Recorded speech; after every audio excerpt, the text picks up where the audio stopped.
एक गरीब आदमी बिना जानकारी के सबसे ज्यादा टैक्स देता है। आपको क्या लगता है? 2% लोग डायरेक्ट टैक्सेस दे रहे हैं, पर देश तो पूरा ही चलना है, तो वो पैसा कहाँ से आएगा? तो ठीक है। तो इसको सरकार ने समझ भी लिया कि इसको पॉपुलेशन को रोना बेकार है, इसको अपनी ताकत ही बना लो। गरीब आदमी है जो 300-400 रुपये रोज कमाता है, डेली वेज लेबर है, उसका कंट्रीब्यूशन एक्चुअली 1 करोड़पति से ज़्यादा हो सकता है अर्थव्यवस्था में, क्योंकि एक तो उनकी वॉल्यूम बहुत ज़्यादा है। प्लस सबको लगता है सरकार चोर है और सरकार को लगता है कि लोग टैक्स नहीं देते। थोड़ा सा बताएं कि जो टैक्स पेयर हैं डायरेक्ट इनडायरेक्ट, वो कैसे अपने आप को लाभ भी ले पाएं इसका? क्योंकि आप टैक्स देते हैं तो अब बैंक मशीनरी पूरी आपके सपोर्ट में खड़ी रहेगी, आपको लोन दे देगी। जो कंपाउंडिंग तेज होगी, टैक्स कम होगा, एक बार देना पड़ेगा, वो कौन कौन से एरिया है? गोल्ड और प्रॉपर्टी को अगर छोड़ा जाए तो फिर स्टॉक्स और म्यूचुअल फंड्स हमारे पास बचते हैं। यहाँ तो सर रिस्क है ना, यहाँ तो आप गेन भी कर सकते हैं और लूज भी कर सकते हैं। मान लीजिए कोई कंपनी रोज सुर्खियों में है और आपसे अच्छा कौन समझ सकता है?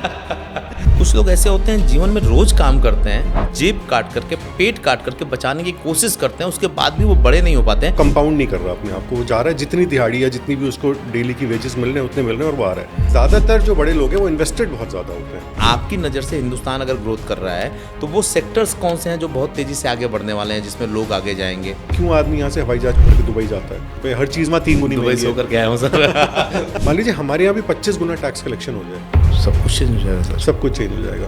लेकिन जो गरीब व्यक्ति है उसको ये जीएसटी क्या उनको दबाता है या उठाता है उनके जीवन में? महंगाई दर हमेशा इन्वेस्टर के फेवर में रहती है। ये समझने की बात है। 25 टाइम्स ज़्यादा टैक्स कलेक्शन अगर यहाँ पे आता है तो मुझे नहीं लगता कि हमसे बड़ी अर्थव्यवस्था कोई दुनिया में हो सकती है। तो चोरी छोड़ दे और जिम्मेदार हो जाए तो कंट्री तो अपने आप ग्रोथ कर जाएगी। अधिकार सबके हैं, जिम्मेदारियाँ किसी की नहीं है।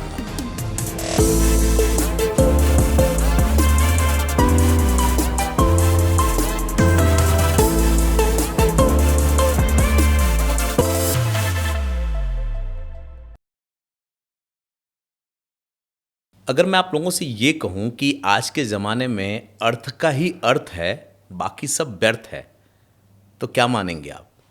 और जस्टिफाई करता हूं मैं इसे। जब हम अपनी माँ की कोख में आते हैं, उससे लेकर के शमशान घाट तक जाने तक जो सब कुछ इस दुनिया में होता है ना, वो पैसे से ही होता है। और कुछ लोग इतने खिलाड़ी होते हैं कि वो इस पैसे को समझ जाते हैं और इससे खेलते हैं, साम्राज्य बनाते हैं और जाने क्या क्या कर जाते हैं। और कुछ लोग बेचारे पूरा जीवन संघर्ष करते हैं और इस पैसे को न समझ पाने की वजह से गरीब ही आते हैं और गरीब चले जाते हैं। दिक्कत कहाँ होती है? ये पैसा क्यों कुछ लोगों के पास बहुत ज़्यादा होता है और कुछ लोगों के पास आ ही नहीं पाता है? इसको समझने की ज़रूरत है। रुपए की साइकोलॉजी समझने की ज़रूरत है। देश की व्यवस्था समझने की ज़रूरत है। जिस देश और समाज में रहते हैं उसका सिस्टम क्या है, इसे भी समझने की ज़रूरत है। अगर आप इसको समझ पाए तो यकीन मानिए कि ये पॉडकास्ट आपके लिए फाइनेंशियल जर्नी को बहुत आसान बना देगा। आप कुछ खरीदते हैं, कुछ बेचते हैं, कहीं इन्वेस्ट करते हैं, कहाँ क्या लेना देना पड़ता है, वो सब कुछ समझ में आ जाएगा। और जब तक समझ नहीं होगी तब तक ज़िंदगी आसान नहीं होगी। आप देखेंगे कि जो लोग बड़े होते हैं, विराट होते हैं, जिनके पास सब कुछ होता है, उनमें, और जो गरीब होते हैं, छोटे होते हैं या इनके पास अभाव होता है, उनमें, इन दोनों के बीच एक जो सबसे बड़ा अंतर होता है वो होता है जानकारी का। आज वही जानकारी मैं आपकी दुरुस्त करने वाला हूँ, उसी जानकारी पे बात करने वाला हूँ। यकीन मानिए, जिस तरह से मैं सोच रहा हूँ अगर ये पॉडकास्ट उस तरह से जाता है तो आपको नोट्स बनाना ही पड़ेगा, क्योंकि वो आपको कोई एजुकेशन नहीं सिखाएगी, कोई एमबीए क्लास नहीं सिखाएगा जो आज हम बात करने वाले हैं। क्योंकि आज हमारे साथ जो गेस्ट हैं वो राघव कुमार जी हैं, जो सेबी रजिस्टर्ड हैं। सेबी रजिस्टर्ड मैं कहूँगा तो फिर आप सोचेंगे वही स्टॉक मार्केट, वही एसआईपी। लेकिन आज स्टॉक मार्केट एसआईपी की बात तो होगी, लेकिन उससे कहीं और आगे की बात होगी।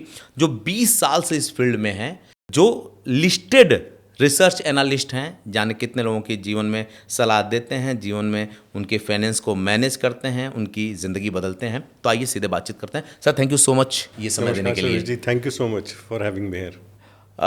जो मैं बोल रहा था लोगों के लिए जी, क्या वो सही था? सच में ये खेल होता है जीवन में?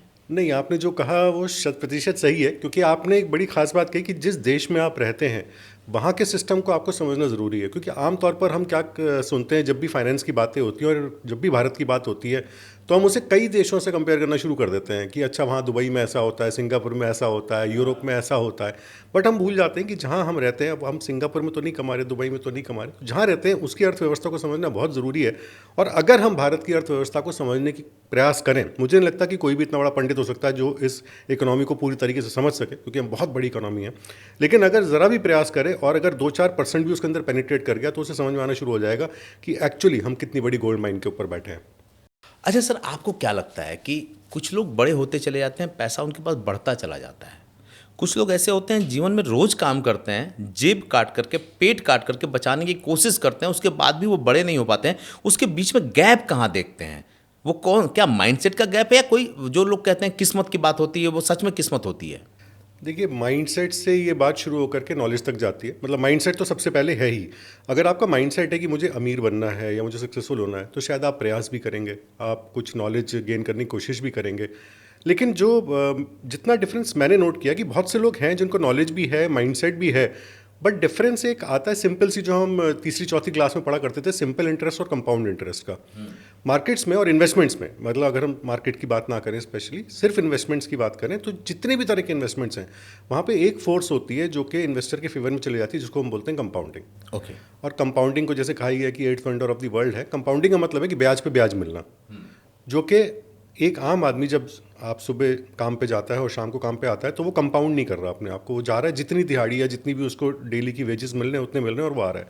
बट जब वो इन्वेस्ट करता है उस पैसे को, तो वहाँ पे उसकी कंपाउंडिंग शुरू होती है। जो एक फाइनेंशियली एफ्लुएंट क्लास में और एक नॉर्मल व्यक्ति में जो फ़र्क है, जो जितना आप भी समझ सकते हो, कोई भी समझ सकता है इस बात को, कि ज़्यादातर जो बड़े लोग हैं वो इन्वेस्टेड बहुत ज़्यादा होते हैं। कैश हो सकता है उनके पास इतना ना हो उनकी नेटवर्थ के हिसाब से, बट इन्वेस्टमेंट्स बहुत ज़्यादा डीप होते हैं। वो इन्वेस्टमेंट्स कंपाउंड होते चले जाते हैं, जिसको हम वेल्थ क्रिएशन बोलते हैं। और वहीं पे जो लोग इतनी वेल्थ क्रिएशन नहीं कर पाते या जो इस बात को नहीं समझ पाते, वो बस इनकम को बढ़ाने के उसमें लगे रहते हैं। वहाँ पे दूसरी तरफ गेम चल रहा होता है, इनकम तो बढ़ी रही होती है, साथ में वेल्थ भी बढ़ रही होती है। ये जो कंपाउंडिंग कह रहे हैं, कि इसको मैं थोड़ा सा और शुद्ध भाषा में बोलूं, जो ग्रामीण परिवेश में लोग यूज़ करते हैं, जिससे लोग समझ पाएंगे, जो चक्रवृद्धि ब्याज होता है जी, ये एक तरह से आपके इन्वेस्टमेंट पे भी आपको चक्रवृद्धि ब्याज मिलता है। बिल्कुल, ब्याज पे ब्याज, ब्याज पे ब्याज, ब्याज पे ब्याज। मतलब कि आज अगर 100 रुपये पे मुझे 10% मिला, तो वो हुआ 110 रुपये। अब मुझे अगली बार 110 रुपये पे 10% मिलेगा। हाँ। तो वो 100 रुपये पे ही नहीं मिलेगा। तो वो जो कंपाउंडिंग होती है, वो एक टाइम के बाद जब ये 100 के 110 और 200 तक पहुँचते हैं, तो वो बहुत बड़ा गेम बन जाता है। सर, इस विषय पे मैं आऊँ उससे पहले एक और विषय है जो लोगों को समझना बहुत ज़रूरी है, चाहे वो इन्वेस्ट करते हों या बचाने की सोचते हैं। वो है हमारे यहाँ की टैक्स व्यवस्था। जी, मैं ये सुनता हूँ कि लोग कहते हैं कि जो ITR भरते हैं वही टैक्स देते हैं, लेकिन मेरी जो समझ कहती है, एक गरीब आदमी बिना जानकारी के सबसे ज़्यादा टैक्स देता है। आपको क्या लगता है?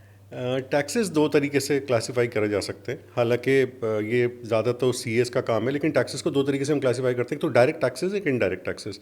डायरेक्ट टैक्स वो है जो इतना मैंने जनरली इनकम के रूप में जो हम देते हैं, इनकम टैक्स के रूप में जो हम देते हैं। हाँ। या फिर इनडायरेक्ट टैक्सेस होते हैं, हम कोई भी चीज़ खरीदते हैं या कुछ है, उस पर जो भी इनडायरेक्ट टैक्सेस हम पे करते हैं। अब एक बात हुई ITR की। ITR हुआ इनकम टैक्स रिटर्न, यानी कि जिसने जो कमाया अपनी इनकम शो करी, उस पर टैक्स बनता है या नहीं बनता, उसके हिसाब से वो ITR फाइल होती है। वो जीरो टैक्स की ITR भी हो सकती है, मतलब कि उस पर कोई टैक्स नहीं बना, but income tax return file हुआ। दूसरी तरफ होते हैं टैक्स पेयर्स, जो ITR तो फाइल होगा ही होगा, बट उनको टैक्स भी बन रहा है उसके ऊपर, चाहे वो 1 रुपये का टैक्स हो, चाहे 1 करोड़ रुपए का टैक्स हो। तो दोनों में ये मेजर डिफरेंस है टैक्स पेयर में और जो खाली नॉर्मल ITR फाइल कर रहे हैं। अब जैसा कि आपने कहा था कि एक नॉर्मल इंसान जो है वो ज़्यादा टैक्स दे रहा है और जो ज़्यादा बड़ा आदमी है वो टैक्स नहीं दे रहा, तो वहाँ पे फिर वही इन्वेस्टमेंट्स की बात आ जाती है। आपने कोई ज़मीन खरीदी, मान लीजिए, अब वो ज़मीन आपने खरीदी, ज़मीन आपने किसी बड़े आदमी ने 1 करोड़ रुपए की ज़मीन खरीदी, वो धीरे धीरे बढ़ के 10 साल में 10 करोड़ रुपए की ज़मीन हो गई। तो मैं एक एग्जाम्पल दे रहा हूँ। अब वो 10 करोड़ की जो हुई है बीच में बढ़ती गई, लेकिन उस पर कोई टैक्स तो नहीं गया। जिस दिन बेची जाएगी वो ज़मीन, उस दिन उस पर टैक्स जाएगा। तो अंदर अंदर वो कंपाउंड होती रही। ठीक है। वहीं पे दूसरी तरफ जो आम आदमी होता है वो FD बना करके सबसे ज़्यादा अपने आप को सिक्योर महसूस करता है और सोचता है कि मैंने सबसे बड़ा इन्वेस्टमेंट कर दिया है क्योंकि मैंने FD बना ली। बट FD पे हम भूल जाते हैं कि हम हर साल उस पर टैक्स देते हैं। वहीं पे TDS कट जाता है, आपको TDS कट के या तो ब्याज मिलेगा उसका या कुछ मिलेगा, तो जो उसका रियल रिटर्न होता है वो बिल्कुल डिफरेंट हो जाता है। तो एक नॉर्मल इंसान जिसकी समझ कम है इन बातों को लेकर, इन्वेस्टमेंट्स में बहुत ज़्यादा नहीं जाना चाह रहे, तो वो जब FD करते हैं, जिसको हम जो एक्चुअली सेविंग है वो इन्वेस्टमेंट नहीं है, वो हर साल उस पर टैक्स दिए जा रहे हैं, तो वो प्रॉपरली कंपाउंड नहीं हो रहा। लेकिन जो इन्वेस्टमेंट ऐसा हुआ जो छुप गया, जा करके खो गया, आपको दिखाई नहीं दे रहा, वहाँ पे अंदर अंदर कंपाउंडिंग चल रही है। तो फाइनली जब देखा जाएगा तो बिल्कुल आप सही कह रहे हैं कि हो सकता है 10 साल में उसने ज़्यादा टैक्स दिया हो, क्योंकि वो तो अपनी इनकम पे भी टैक्स दे रहे हैं, फिर अपनी एफडी पे भी टैक्स दे रहे हैं, अपनी हर चीज़ पे टैक्स दे रहे हैं। वहीं पे जो जिस व्यक्ति ने इन्वेस्टमेंट कर, अच्छा उसके अंदर भी बड़े सारे प्रोविजंस हैं। अगर आपने कोई ज़मीन बेच के उसके बदले ज़मीन ले ली तो फिर आप टैक्स से बच जाते हैं। हाँ। तो बड़े लोग ये भी बहुत करते हैं, मतलब जिसको इन्वेस्टमेंट की समझ आ गई कि भाई ठीक है, मेरे पास अपने खाने पीने के लिए तो बहुत पैसा है, मुझे लाइफस्टाइल में मेंटेन कर लूँगा, मैंने एक प्रॉपर्टी बेची, दूसरी प्रॉपर्टी ले लेता हूँ। हाँ। तो वो जब दूसरी प्रॉपर्टी ली और उसी टाइम में ले ली जिसमें गवर्नमेंट कहती है, तो फिर टैक्स से बच गए आप। तो वो टैक्स तो इतना दिया ही नहीं गया, वो अंदर अंदर वेल्थ क्रिएट होती चली गई। अब जो सुनने वाला दर्शक है ना, वो इस बात पे हैरान रहेगा कि यार मैं तो अपना पेट काट करके एसआईपी में डालता हूँ, एफडी में डालता हूँ, मैं इन्वेस्ट करता हूँ और मैं सरकार को लगातार टैक्स दे रहा हूँ छोटे से अमाउंट पे। एसआईपी में फिर भी ठीक रहेगा, अगर एसआईपी में डाला है तो एसआईपी भी जब तक वो बेचेंगे नहीं तब तक टैक्स नहीं बनेगा उस पर। ठीक है। लेकिन एफडी में बनेगा ही बनेगा। एफडी में बनेगा जी। तो इन्वेस्टमेंट वो है जिसपे जब तक आप बेचो ना तब तक टैक्स ना देना पड़े आपको, जब तक प्रॉफिट रियलाइज ना हो, वो इन्वेस्टमेंट होती है। ये समझने की बात है कि अब इनको ये समझ में आएगा कि लोग ज़मीनों की तरफ क्यों जाते हैं। इसलिए नहीं कि उनको ज़मीन की भूख होती है जी, इसलिए कि उन्हें अपने वेल्थ को कंपाउंडिंग में बड़ा करना होता है और टैक्स से भी उनको कहीं ना कहीं बचना होता है। एग्जैक्टली। आपका एक वीडियो मैंने देखा था जीएसटी के ऊपर आपने बनाया था, तो मुझे एक बात बताएं कि लगातार सरकार भी जीएसटी पे बड़ा बल देती है कि जीएसटी दो, देश की तरक्की होती है, बाकी बिजनेसमैन देता है, आपको इनपुट मिलता है, ये होता है वो होता है। लेकिन जो गरीब व्यक्ति है उसको ये जीएसटी और ये जो टैक्स का अपना सिस्टम है वो उनको दबाता है या उठाता है उनके जीवन में? इंडिया का टैक्स सिस्टम थोड़ा कॉम्प्लिकेटेड तो है जी। क्योंकि जैसे कि हमने बात करी थी, यहाँ पे करीब 2% लोग टैक्स देते हैं बस। जो, हाँ, डायरेक्ट टैक्सेस जो दिए जाते हैं वो करीब 2% लोग टैक्स देते हैं। अब जिस समय भी जो जन ये पॉडकास्ट देख रहे हैं उस समय वो आंकड़ा थोड़ा बहुत ऊपर नीचे हो सकता है। इसमें सुधार हो रहा है, ऐसा नहीं कि इंप्रूव नहीं हो रही फिगर, सुधार हो रहा है, बट वो सुधार काफ़ी स्लो है। हाँ। अब जीएसटी तो सबको देना पड़ेगा। हाँ। आप साबुन खरीदेंगे तो भी आपको जीएसटी देना पड़ेगा, आप शैम्पू खरीदेंगे तो भी जीएसटी देना पड़ेगा। अब 2% लोग डायरेक्ट टैक्सेस दे रहे हैं, बट देश तो पूरा ही चलना है। हाँ। सड़कें तो हर गाँव में बननी है, बिजली हर जगह पहुँचनी है, तो वो पैसा कहाँ से आएगा? तो ठीक है ठीक है ठीक है। तो अब किसी भी तरीके से गवर्नमेंट को पैसा तो चाहिए। तो जीएसटी का बर्डन डेफिनेटली जब जीएसटी आया और उसमें 28% 18% के स्लैब्स थे, फिर सरकार को रियलाइज़ हुआ कि नहीं ठीक है, हम इसको इस तरीके से सिंप्लीफाई कर सकते हैं कि जो रोज़मर्रा की चीज़ें उस पर थोड़ा सा जीएसटी कम कर देते हैं, लग्जरी आइटम्स पे थोड़ा बढ़ा देते हैं, या जो भी करके उन्होंने बैलेंस करा। तो उनका विजन ये था, भारत सरकार का विजन ये रहा कि इससे कंजम्पशन स्टोरी को भी बूस्ट मिलेगा, आम आदमी के ऊपर बर्डन भी कम होगा। और ये अच्छी बात भी है कि थोड़ा सा टैक्सेस सिंप्लीफाई भी हुए, कुछ चीज़ें 5% में आ गई, कुछ 18% में रहीं और उस तरीके से रहा। बट जो कॉम्प्लिकेशन असली ये पूरे टैक्स सिस्टम में बनी हुई है वो डायरेक्ट टैक्सेस की वजह से है।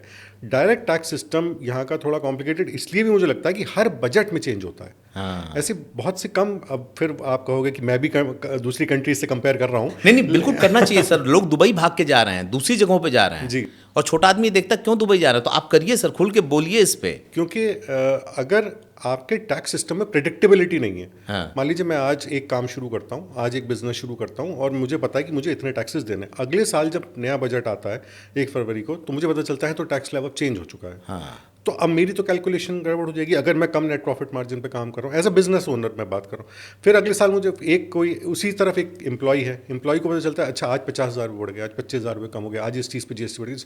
तो ये हर साल और साल के बीच में भी कई चेंजेस आते हैं, तो ये एक और कॉम्प्लिकेशन पैदा करता है कि प्रिडिक्टेबिलिटी इसके अंदर नहीं है, अनसर्टेनिटी बनी रहती है हमेशा एक टैक्स सिस्टम में कि अगले साल टैक्स स्लैब क्या आएगा। जब बजट रिलीज होता है और जिस समय बजट देखा जाता है, सबको इंतजार होता है डायरेक्ट टैक्सेस का कि डायरेक्ट टैक्सेस में क्या बोला जाएगा, बाकी चीज़ों पे ध्यान ही नहीं होता, जबकि बाकी चीज़ें भी उतनी ही इंपॉर्टेंट हैं। और जहाँ डायरेक्ट टैक्सेस खत्म हुआ तो लोग ऐसे उठ के चल देते हैं जैसे इंडिया के मैच में तेंदुलकर जब आउट हो जाता था ना, लोग मैच देखना बंद कर देते थे कि अच्छा डायरेक्ट टैक्स फाइनली ये अनाउंस हुआ है। तो ये थोड़ी सी एम्बिग्युइटी है और ये थोड़ी सी वही मैंने जैसे कहा अनप्रेडिक्टेबिलिटी है, ये सॉर्ट आउट होना बहुत इंपॉर्टेंट है। पता है मैं हंस क्यों रहा था? 150 करोड़ की आबादी में लगभग 150 तो हो ही गए हम लोग, 150 क्रॉस कर चुके हैं। 150 क्रॉस कर चुके हैं। आपने कहा 2% लोग टैक्स देते हैं डायरेक्ट, हमेशा उनकी चर्चा होती है, जबकि देश में जितना डेवलपमेंट हो रहा है वो ये जो 400-500 रोज के कमाने वाले हैं, 8,000 10,000 कमाने वाले हैं, जो जीएसटी के जरिए टैक्स पे कर रहे हैं, तो मैं तो मानूंगा कि असली टैक्स पेयर तो यही हैं। बिल्कुल सर, इसमें जैसे कि जो इनडायरेक्ट टैक्सेस का रोल है, क्योंकि वो तो सबको देना है। हाँ। जीएसटी तो सबको देना है। हाँ। आप कुछ बिना खरीदे खाई पिए तो काम नहीं चलेगा। हाँ। वो तो सब देंगे। तो जो गरीब आदमी है जो 300-400 रुपये रोज़ कमाता है, डेली वेज लेबरर है, उसका कंट्रीब्यूशन एक्चुअली एक करोड़पति से ज़्यादा हो सकता है अर्थव्यवस्था में, क्योंकि एक तो उनकी वॉल्यूम बहुत ज़्यादा है, हाँ। प्लस वो जितना भी सामान खरीदते हैं, कुछ करते हैं, उससे पता नहीं कितने व्यवसाय डेवलप होते हैं, कितनी फैक्ट्रीज डेवलप होती हैं और कितने बड़े बड़े बिजनेसेस बन जाते हैं। वहीं डायरेक्ट टैक्सेस का अमाउंट बहुत ज़्यादा ना होने से वो पैसा वहीं कहीं रुका रह जाता है, वो सर्कुलेशन से बाहर आ जाता है। यही वजह है आप लोग जो लोग इसको देख रहे हैं, खासकर मिडिल क्लास या लोअर क्लास, जो ये कहते हैं कि मेरे बातचीत करने का तरीका आसानी से उनको समझ में आ जाता है, आप लोग खुद पे गर्व कीजिए। 2008 में सर मुझे याद है जब रिसेशन आया था, अमेरिका की बात हो रही थी, तो हिंदुस्तान एक ऐसा देश था जिसने खुद को संभाल रखा था, और बाद में रिसर्च निकल के आई कि हमारे रेहड़ी पटरी वालों ने देश को संभाल लिया है। जी जी, 2020 में भी यही हुआ था। 2020 जब कोविड का क्रैश आया था, हाँ। तो भी जो हमारी इकोनॉमी वो इतनी रेजिलिएंट है क्योंकि नीचे तक आदमी मेहनत कर रहा है और उसका जो कंट्रीब्यूशन है, पॉपुलेशन जिसको हम बोलते थे कि हमारी वीकनेस, वो हमारी सबसे बड़ी स्ट्रेंथ बन गई। बताइए। क्योंकि हम कंजम्पशन पे बेस हो गए। हाँ। और इसको सरकार ने समझ भी लिया कि इसको पॉपुलेशन को रोना बेकार है, इसको अपनी ताकत ही बना लो। तो आत्मनिर्भर का आ गया, फिर मेक इन इंडिया प्रोग्राम्स आ गए, फिर उन्होंने कहा कि ठीक है अब हम ऐसा करते हैं, जीएसटी में भी रिफॉर्म्स ले आते हैं, कंजम्पशन को भी बढ़ा देते हैं।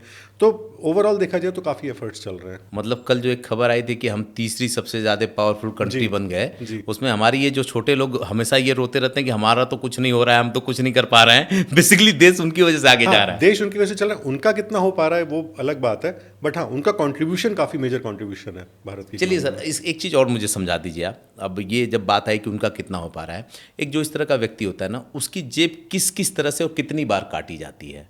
टैक्सेस के रूप में अगर टैक्सेस के रूप में देखा जाए, हाँ। सबसे पहले तो डायरेक्ट टैक्सेस ही हैं। हाँ। क्योंकि जैसे कि अब मान लीजिए बहुत कम लोग टैक्स दे रहे हैं हाँ। किसी कंट्री में। अब जैसे मैंने कहा 2% लोग टैक्स देते हैं, अमेरिका में 50% से ज़्यादा लोग टैक्स देते हैं। हाँ।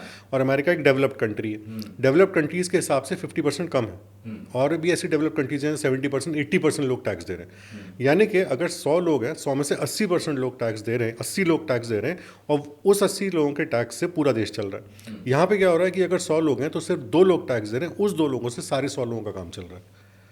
तो डेफिनेटली उन 2 लोगों पे तो बर्डन रहना ही रहना है, उन्हें तो नहीं छोड़ा जा सकता।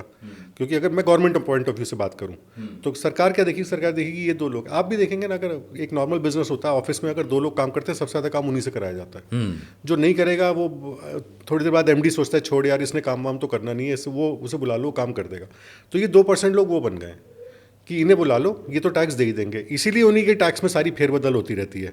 आज इसका टैक्स कम कर दिया, आज उसका टैक्स ज़्यादा कर दिया। हाँ, जीएसटी जो होता है वो नॉर्मली अफेक्ट कर देता है सारे उसको। तो इन बेचारों की जेब वहाँ टैक्स में भी कटती है, और उसके बाद जो जीएसटी दिया जाता है वहाँ भी, क्योंकि दोनों आपस में ऑफसेट होते नहीं है टैक्स सिस्टम में।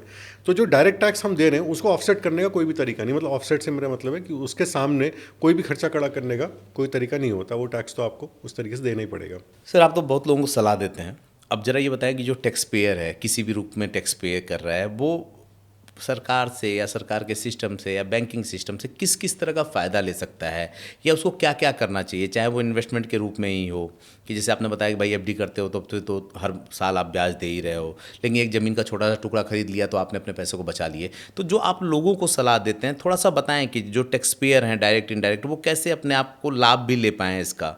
जो डायरेक्ट टैक्स पेयर है, जिसकी इनकम अपनी खुल के शो कर रखी है जिसने, और सबको जो टैक्स दे रहे, तो लाभ तो वही ले सकते हैं। अच्छा। जो टैक्स दे ही नहीं रहे वो तो ना तो पूरी बैंकिंग मशीनरी का कोई फ़ायदा नहीं उठा सकते, ना सरकार को कोई फ़ायदा उठा सकते। वो तो अपना सिस्टम खुद चला रहे हैं। हाँ। वो तो अपनी इकोनॉमी खुद चला रहे हैं। लेकिन अगर हम नेशनल इकोनॉमी की बात करें, तो नेशनल इकोनॉमी मतलब भारत की जो इकोनॉमी है, उसका भागीदार और उसके अंदर तो हिस्सेदार भी वही है जो टैक्स दे रहा है। ठीक है। तो अब एक छोटी सी अगर कैलकुलेशन करी जाए कि एक व्यक्ति है जो 30% टैक्स स्लैब में आता है, उसने एक बार 30% टैक्स दिया, अब वो जो पैसा उसका बचा, वो टैक्स पेड पैसा है सारा का सारा, वो बैंक में, वो हर तरीके से इस्तेमाल किया जा सकता है। अच्छा। उससे आप इन्वेस्टमेंट्स भी कर सकते हैं, चाहे आप म्यूचुअल फंड्स इन्वेस्टमेंट करें, स्टॉक मार्केट इन्वेस्टमेंट करें, प्रॉपर्टी इन्वेस्टमेंट करें।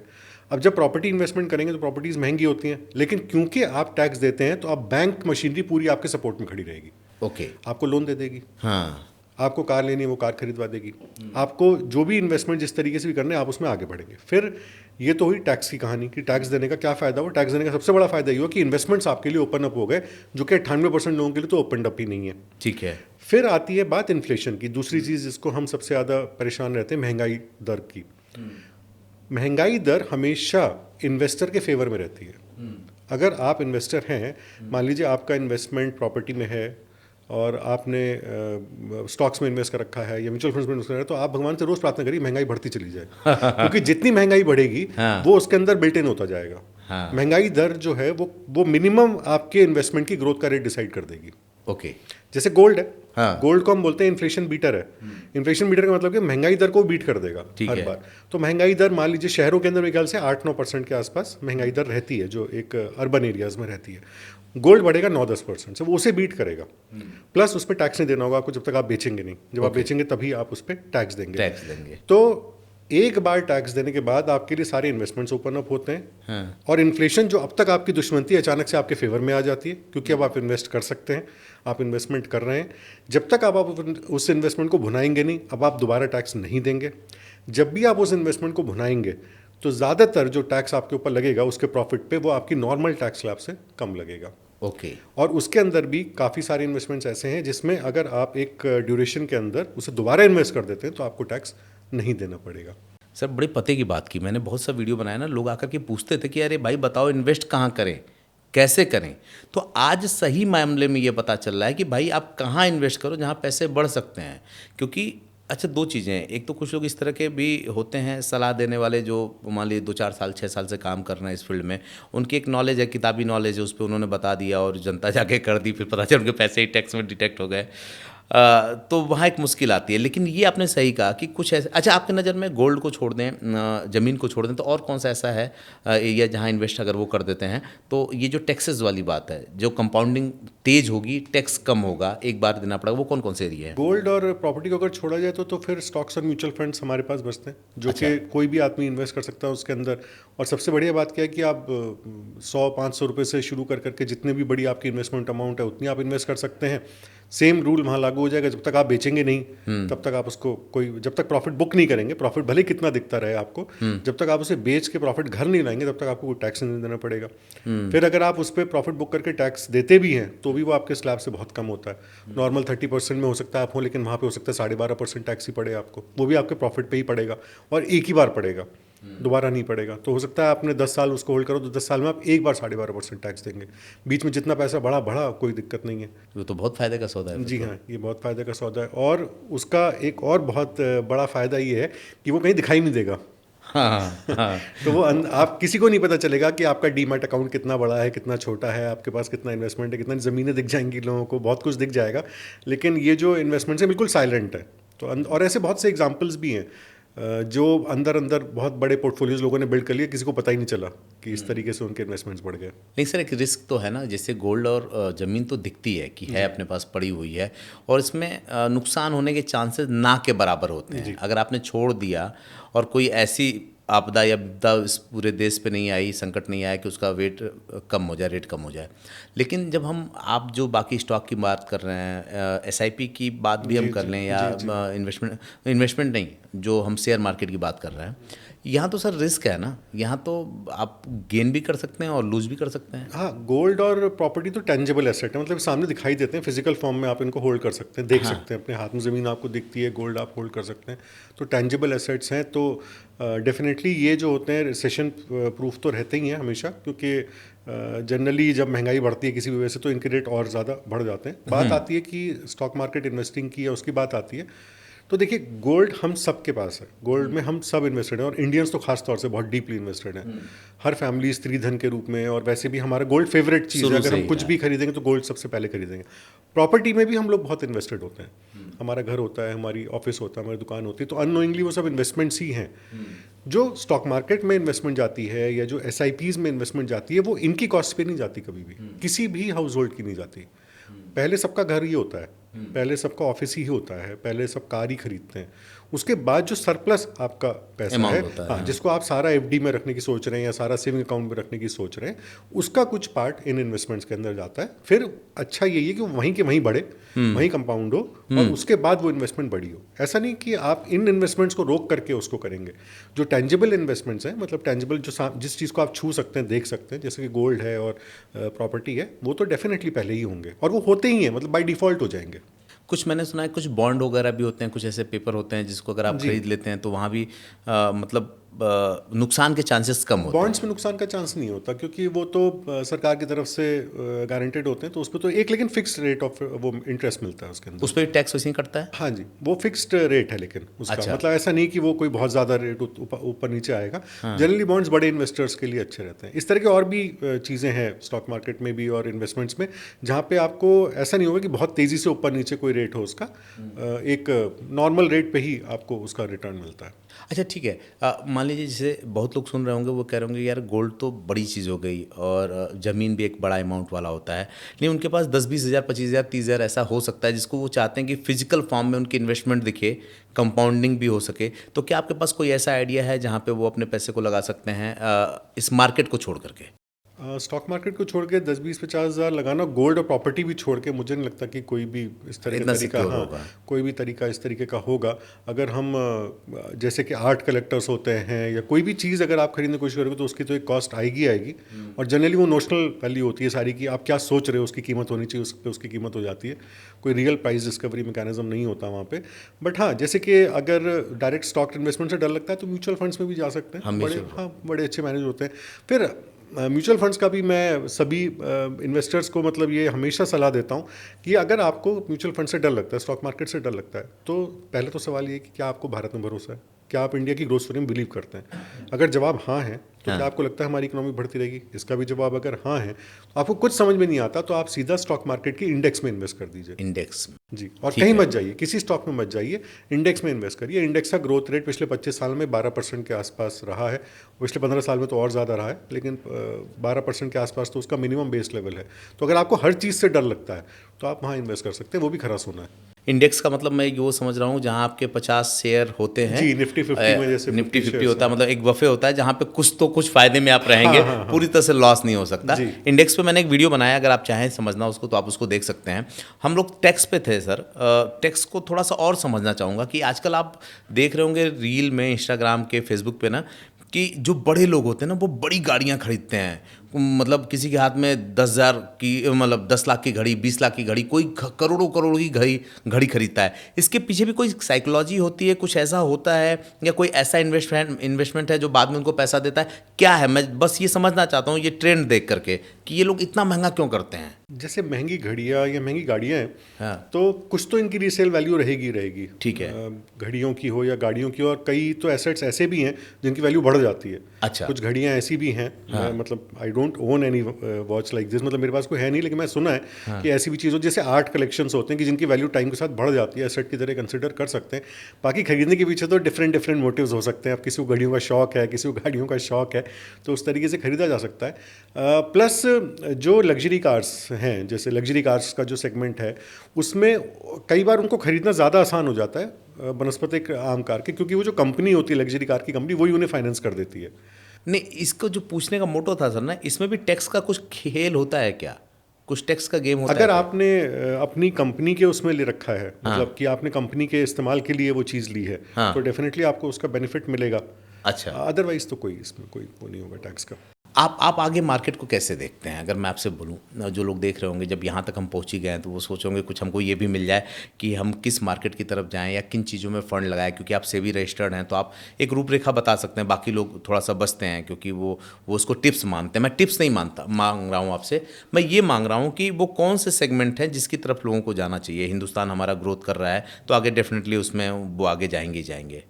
इंडियन मार्केट्स को इस समय जो बाकी मार्केट्स से जो चीज़ अलग करती है, जो डेवलप्ड कंट्रीज़ हैं, जैसे कि अगर हम अमेरिका की बात करें या यूरोपियन देशों की बात करें या हम चाइना की बात करें, तो इंडियन मार्केट्स को जो चीज़ इस समय सबसे ज़्यादा अलग करे हुए है बाकी चीज़ों से, कि हम अभी ग्रो करना शुरू कर रहे हैं। जी, तो अभी तो हम $4 ट्रिलियन के करीब क्रॉस कर रहे हैं, 3.5, 4, 4.25, फिर हम $5 ट्रिलियन क्रॉस करेंगे। उसके बाद हमें बहुत लंबा सफर तय करना है, क्योंकि हमसे ऊपर जो अर्थव्यवस्था है वो चाइना है। चाइना करीब $20 ट्रिलियन पे, उसके बाद $35 ट्रिलियन पे अमेरिका है। तो हमें एक बहुत बड़ा सफर तय करना है।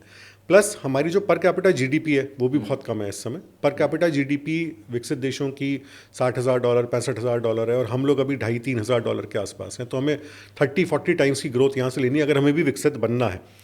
तो ये किसी भी एक सेक्टर या किसी भी एक सेगमेंट में नहीं हो सकता। इस समय इंडिया पूरी तरीके से कोशिश कर रहा है हर सेगमेंट में ग्रो करने की। ठीक है। तो हमारे यहाँ एक ऑलराउंड विजन चल रहा है, मतलब बहुत सारे सेगमेंट्स पे जोर है। जो सेगमेंट्स बहुत फेवरेबल नहीं भी हैं इन्वेस्टर्स के, जैसे टेलीकॉम है या एविएशन है, जो कि सेक्टर्स ग्रो कर रहे हैं बट इन्वेस्टमेंट्स वहाँ ग्रो नहीं कर पा रहे, उसको भी गवर्नमेंट पूरा सपोर्ट देने की कोशिश कर रही है जिस तरीके से भी है। तो इस समय अगर आप चाहें तो बहुत सारे सेगमेंट्स यहाँ पे उठा सकते हैं, बहुत सारे सेक्टर्स उठा सकते हैं। ज़्यादा चूजी होने की यहाँ ज़रूरत नहीं है, इन्फॉर्मेशन रखने की बहुत ज़्यादा ज़रूरत है कि जहाँ आप इन्वेस्ट कर रहे हो आपको कुछ आइडिया है कि नहीं है, आपका पैसा कहाँ जा रहा है। ये नहीं कि बस किसी ने भी कुछ कहा और कहीं भी इन्वेस्ट कर दिया। तो आई थिंक इंडिया में इस समय अपॉर्चुनिटी बहुत ज़्यादा है, बहुत सेक्टर स्पेसिफिक बहुत ज़्यादा होने की ज़रूरत नहीं है।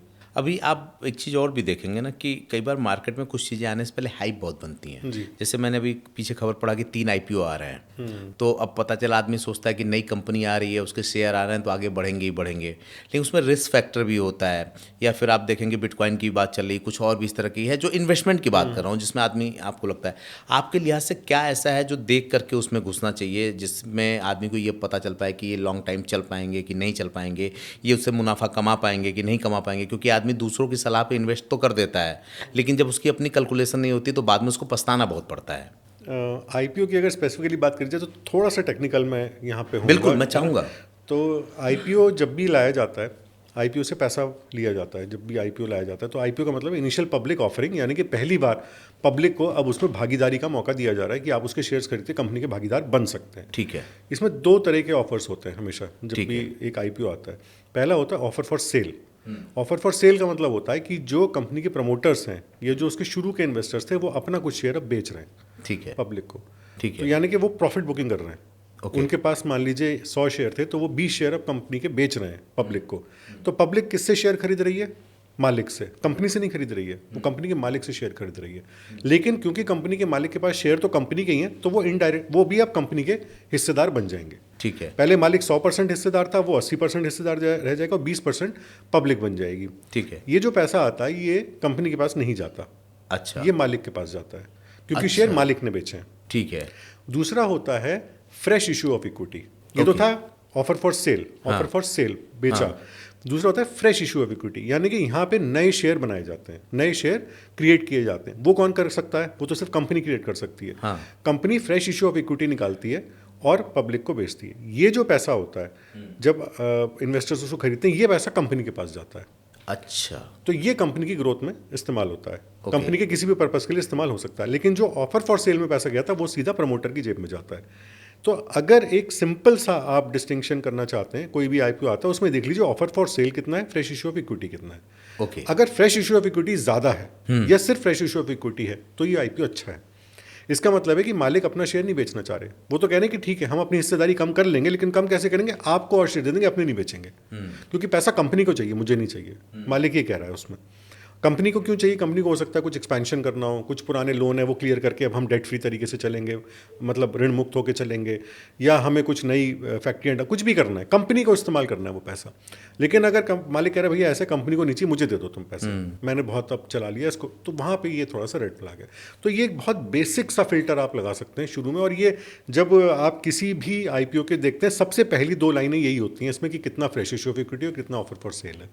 लेकिन बहुत अहम जानकारी दी आपने, मुझको भी इसकी जानकारी नहीं थी कि जब IPO आता है, क्योंकि मालिक बेच रहा है तो वो तो कभी भी क्विट कर सकता है, कभी भी अपने आप को कंपनी से बाहर कर सकता है। उसके बाद क्या होगा? कोई जवाबदेही होती है क्या ऐसे लोगों की? नहीं, प्राइवेट लिमिटेड या पब्लिक लिमिटेड जो कंपनीज हैं तो वो लिमिटेड बाय मतलब लाइबिलिटीज उसमें लिमिटेड होती हैं। और उसको पूरा अधिकार है कि उसमें जब भी वो खरीदेंगे बेचेंगे तो पब्लिक को इन्फॉर्म करेंगे। वो सेबी की रूल्स हैं, भारत सरकार के रूल्स हैं कि आप जो प्रमोटर है अगर वो कोई भी बाइंग या सेलिंग एक्टिविटी अपने शेयर्स में करेगा तो वो इन्फॉर्म ज़रूर करेगा और वो इन्फॉर्मेशन पब्लिक तक भी पहुंचेगी। बट अगर वैसे देखा जाए तो डेफिनेटली अपने शेयर्स बेच सकते हैं। आप मुझे ये बताएं कि कुछ लोग जैसे कुछ शेयर लेते हैं और बाद में उनका नुकसान हो जाता है, या शेयर लॉस में चले जाते हैं, या कंपनी ही हट जाती है, ऐसा किन परिस्थितियों में होता है और कैसे ऐसा हो जाता है? क्यों किसी और की निगरानी नहीं होती? पैसे क्यों डूब जाते हैं? कंपनी के बंद होने के या नुकसान में जाने के बहुत सारे कारण हो सकते हैं। पहली बात तो अगर कंपनी, जैसे कि मैंने कहा कि वो मालिक ही बेचना शुरू कर गए तो उनका कोई विजन ही नहीं था उस चीज़ को बहुत लंबा चलाने का, तो ये एक प्रॉब्लम है वहाँ पे। या फिर अगर कंपनी ने, जैसे एक कंपनी में हुआ था कि वो एक अल्कोहलिक बेवरेजेस बनाते थे, साथ ही साथ उन्होंने हवाई जहाज की कंपनी भी खोल दी। तो उसमें वो डाइवर्सिफिकेशन मतलब पूरी तरीके से एक डिफरेंट डायरेक्शन में चली गई। तो वहाँ नुकसान ज़्यादा हो गया। वहाँ से तो प्रॉफिट कमा रहे थे लेकिन वहाँ नुकसान ज़्यादा हो गया, तो इस वजह से वो प्रॉब्लम्स में आ गया। तो बिजनेस की अपनी प्रॉब्लम्स हो सकती हैं कि मालिक ने कुछ सोचा कि मैं इस चीज़ को करता हूँ और नहीं सक्सेसफुल हो पाई, वो चीज़ नहीं हो पाई। बट ज़्यादातर बिजनेसेस अगर आप देखेंगे जो लॉजिकली चलते हैं कि ठीक है हम ये प्रोडक्ट बना रहे हैं, इसी में थोड़ा सा और बढ़ाते हैं, इसे धीरे धीरे जो बढ़ाते हैं तो ज़्यादा अच्छे रहते हैं। एक और भी चीज़ है, अगर मान लीजिए कोई कंपनी रोज़ सुर्खियों में है, किसी के बारे में रोज़ कोई खबर आ रही है और वो रोज़ ही अच्छी खबर है, तो थोड़ा 1992 वाला स्कैम हो जी सकता हाँ, है। थोड़ा सा देख लेना चाहिए क्योंकि रोज़ अच्छी खबरें नहीं होती। खबर हमेशा अच्छी या बुरी नहीं होती, खबर भी होती है कई बार। तो और आपसे अच्छा कौन समझ सकता है इस बात को? मतलब कई बार खबरें जानबूझ के, आप सही कह रहे हैं कि लॉबिंग करने के लिए, जी, लोगों को इन्फ्लुएंस करने के लिए कई बार खबरें गढ़ी जाती प्रोपेगेंडा टाइप वो बन जाता है। तो अगर किसी कंपनी के बारे में बार बार आपको लग रहा है कि ये बहुत ज़्यादा पॉजिटिव, बहुत ज़्यादा नेगेटिव चल रहा है, तो उससे दूर हो जाइए। लेकिन ज़्यादातर अगर देखेंगे बिजनेसेस जो हैं वो ज़्यादातर फेल नहीं होते हैं। मतलब businesses are suppose to grow, business तो ग्रोथ पे ही बेस्ड होता है। उसके लिए अच्छा है कि आप अपनी रिसर्च ढंग से कर लीजिए, बजाय सुनी सुनाई बातों के, या कोई भी IPO आया, कोई भी कंपनी का शेयर आया जो सुर्खियों में आया और मुझे भी खरीदना है, वो फोमो के चक्कर में आपने उसे खरीद लिया, तो वो थोड़ा सा। आपकी जो फर्म है वो कंसल्टेंसी तो देती ही है, तो आप लोग फर्म टू फर्म देते हैं या इंडिविजुअल लोगों को भी देते हैं? इंडिविजुअल को ही देते हैं। इंडिविजुअल को देते हैं। मुझे एक बात बताएं कि मैं आपसे वो 2 4 5 सवाल जानना चाहूँ, प्रॉब्लम्स जानना चाहूँ जो कॉमन लोग आपके पास लेकर के आते हैं, तो वो किस तरह की होती है? सबसे पहला सवाल जो हमसे पूछा जाता है जब भी हमारे पास फ़ोन आता है, कोई भी इंक्वायरी होती है कि मुझे कितना रिटर्न मिलेगा। ओके। तो अब ये बड़ा ही बहुत ही विडंबना वाला सवाल हो जाता है कि एक तरफ तो वैसे भी अलाउड नहीं है लीगली कि हम कोई प्रॉमिस कर सकें, और दूसरी बात ये है कि वही investments are subject to market risk, तो इसमें कहना मुश्किल है। तो इस बात का जवाब मुझे लगता है कि हमसे ज़्यादा इन्वेस्टर को खुद ही समझना चाहिए। मतलब हर व्यक्ति को खुद ही समझना चाहिए। इसमें एक सवाल है, मैं पूछ लेता हूँ, आप बता पाएंगे उसको?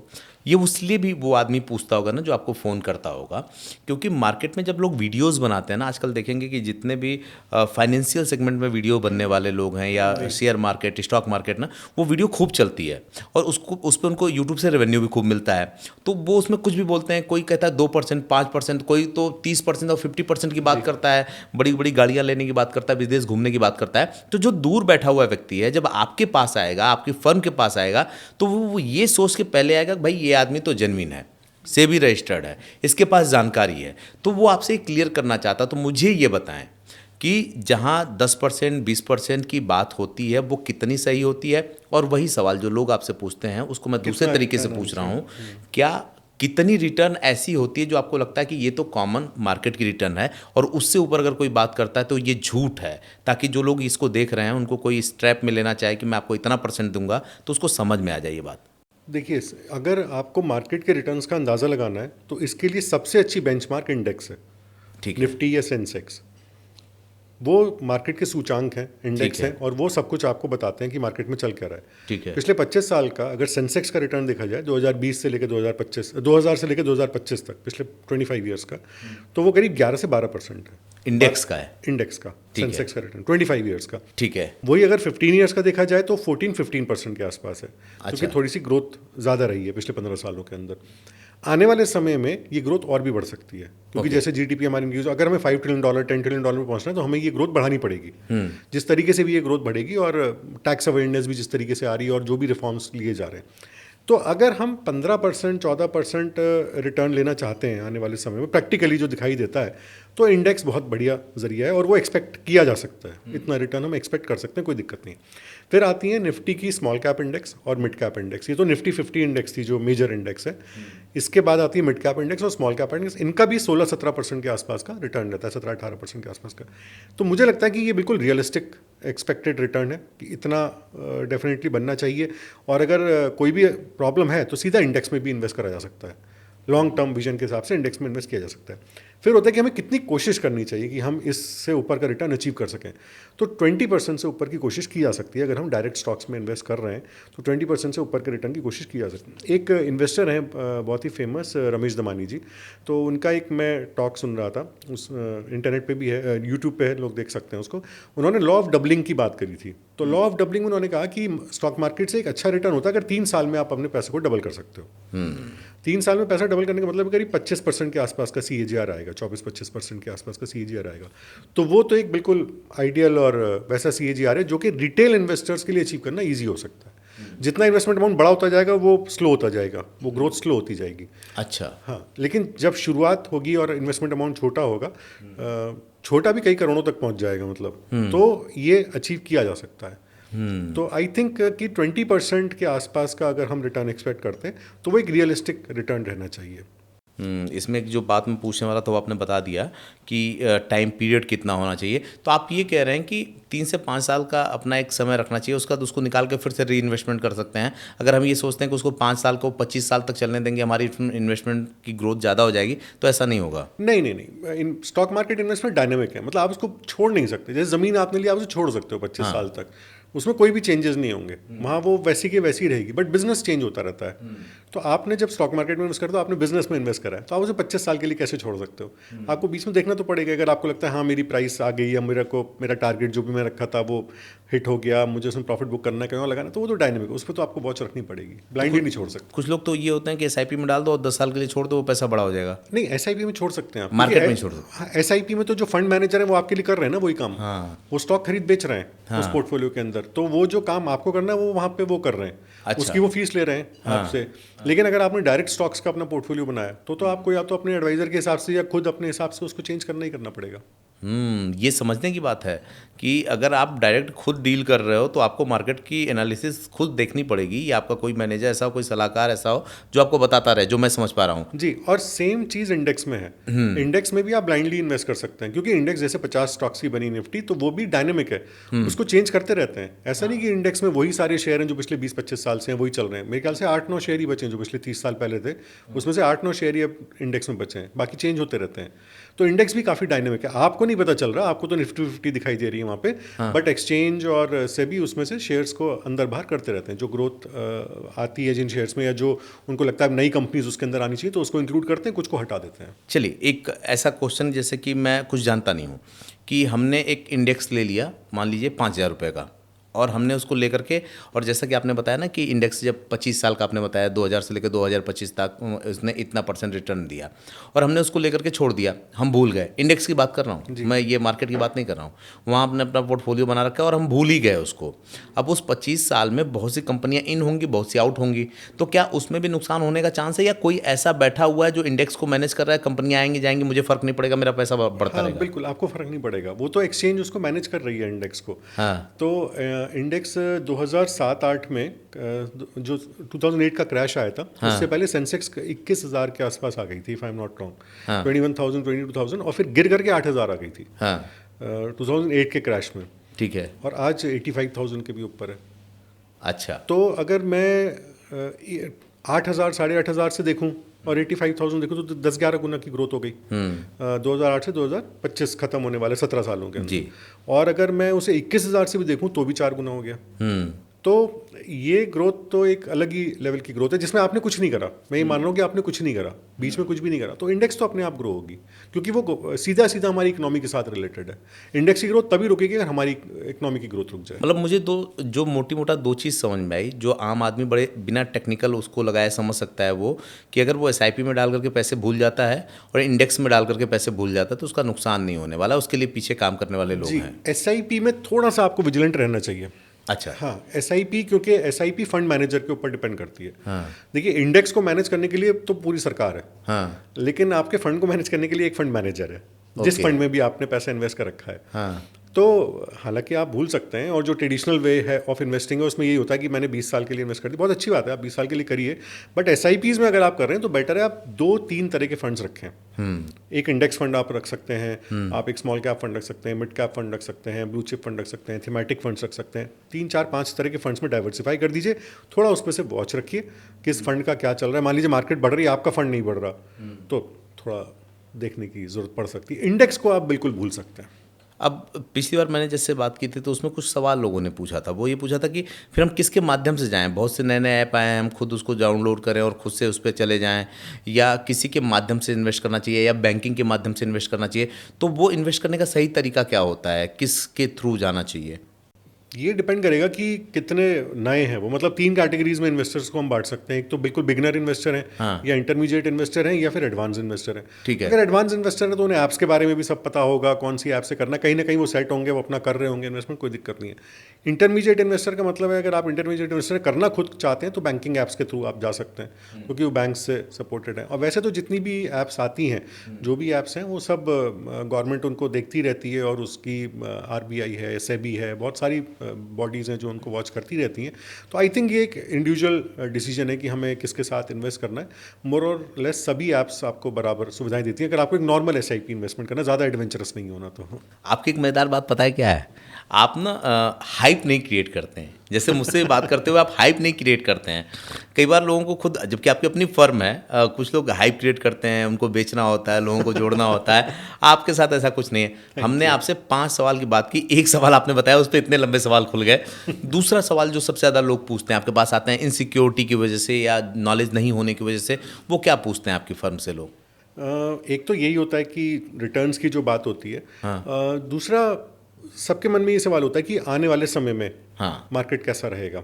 ये एक, चाहे इन्वेस्ट आप कर रहे हो नहीं कर रहे हो, लेकिन ये सवाल रहेगा कि आने वाले समय में मार्केट कैसा रहेगा। तो आने वाले अगर 3 महीने की बात करी जाए, 6 महीने की बात करी जाए, तो मुझे भी नहीं पता कि मार्केट कैसा रहेगा। लेकिन हाँ, अगर आने वाले 15 साल की बात करी जाए या 20 साल की बात करी जाए, तो डेफिनेटली भारत के मार्केट्स को कौन रोक सकता है। क्योंकि भारत हमारा, आज भी मैं ये मानता हूँ कि हम लोगों को लगता है कि हम तीसरी सबसे बड़ी अर्थव्यवस्था, मुझे तो ऐसा लगता है कि शायद दुनिया की सबसे बड़ी अर्थव्यवस्था है। अच्छा। सिर्फ कागजों में नहीं आ रही वो चीज़। हाँ। सिर्फ पेपर्स पे नहीं आ रही। मैं इसकी डिटेल में नहीं जाना चाहता, लेकिन सिर्फ पेपर्स में वो चीज़ नहीं है। बट मुझे लगता है कि हमसे बड़ी अर्थव्यवस्था पूरी दुनिया में कोई है। क्योंकि चाहे जितने भी झटके आए, आपने कहा, जैसे आपने खुद 2008 का एग्जाम्पल दिया कि भारत स्ट्रांगली खड़ा रहा। स्ट्रांगली खड़ा। 2020 में जब सारी दुनिया की सब इधर से उधर हो गए, तब भी हम बहुत स्ट्रांगली खड़े रहे। हम पे कई बार सैंक्शंस लगे, हमारी छोटी मोटी वॉर्स भी, पहले तो बहुत बड़ी वॉर्स हुई हैं, उसके बाद भी छुटपुट घटनाएं चलती रहती हैं। हम इतनी बड़ी आर्मी भी मेंटेन करते हैं, इतनी बड़ी फोर्स भी मेंटेन करते हैं, सब मेंटेन करते हैं, उसके बाद भी हम सबसे स्ट्रांगली इस पूरी दुनिया में खड़े रहते हैं। हमारे बॉर्डर्स भी बहुत हॉस्टाइल हैं। तो मुझे नहीं लगता कि भारत दुनिया की तीसरी सबसे बड़ी अर्थव्यवस्था, मुझे लगता है कि भारत दुनिया की सबसे बड़ी अर्थव्यवस्था है, और हर तरह की प्रॉब्लम से हम निकल रहे हैं। तो हाँ, अगर आप आने वाले 15 सालों की बात करेंगे, 20 सालों की बात करेंगे, तो जिस स्पीड से इंडियन इकोनॉमी की ग्रोथ होगी, वो शायद किसी ने पहले कभी देखी भी नहीं होगी। क्योंकि ये जो 7-8% की बातें होती हैं, जो 3-4 ट्रिलियन डॉलर्स की बातें होती हैं, बहुत जल्दी बहुत पीछे रह जाएंगी, और हम बहुत बड़े रूप में आगे निकल कर आएंगे।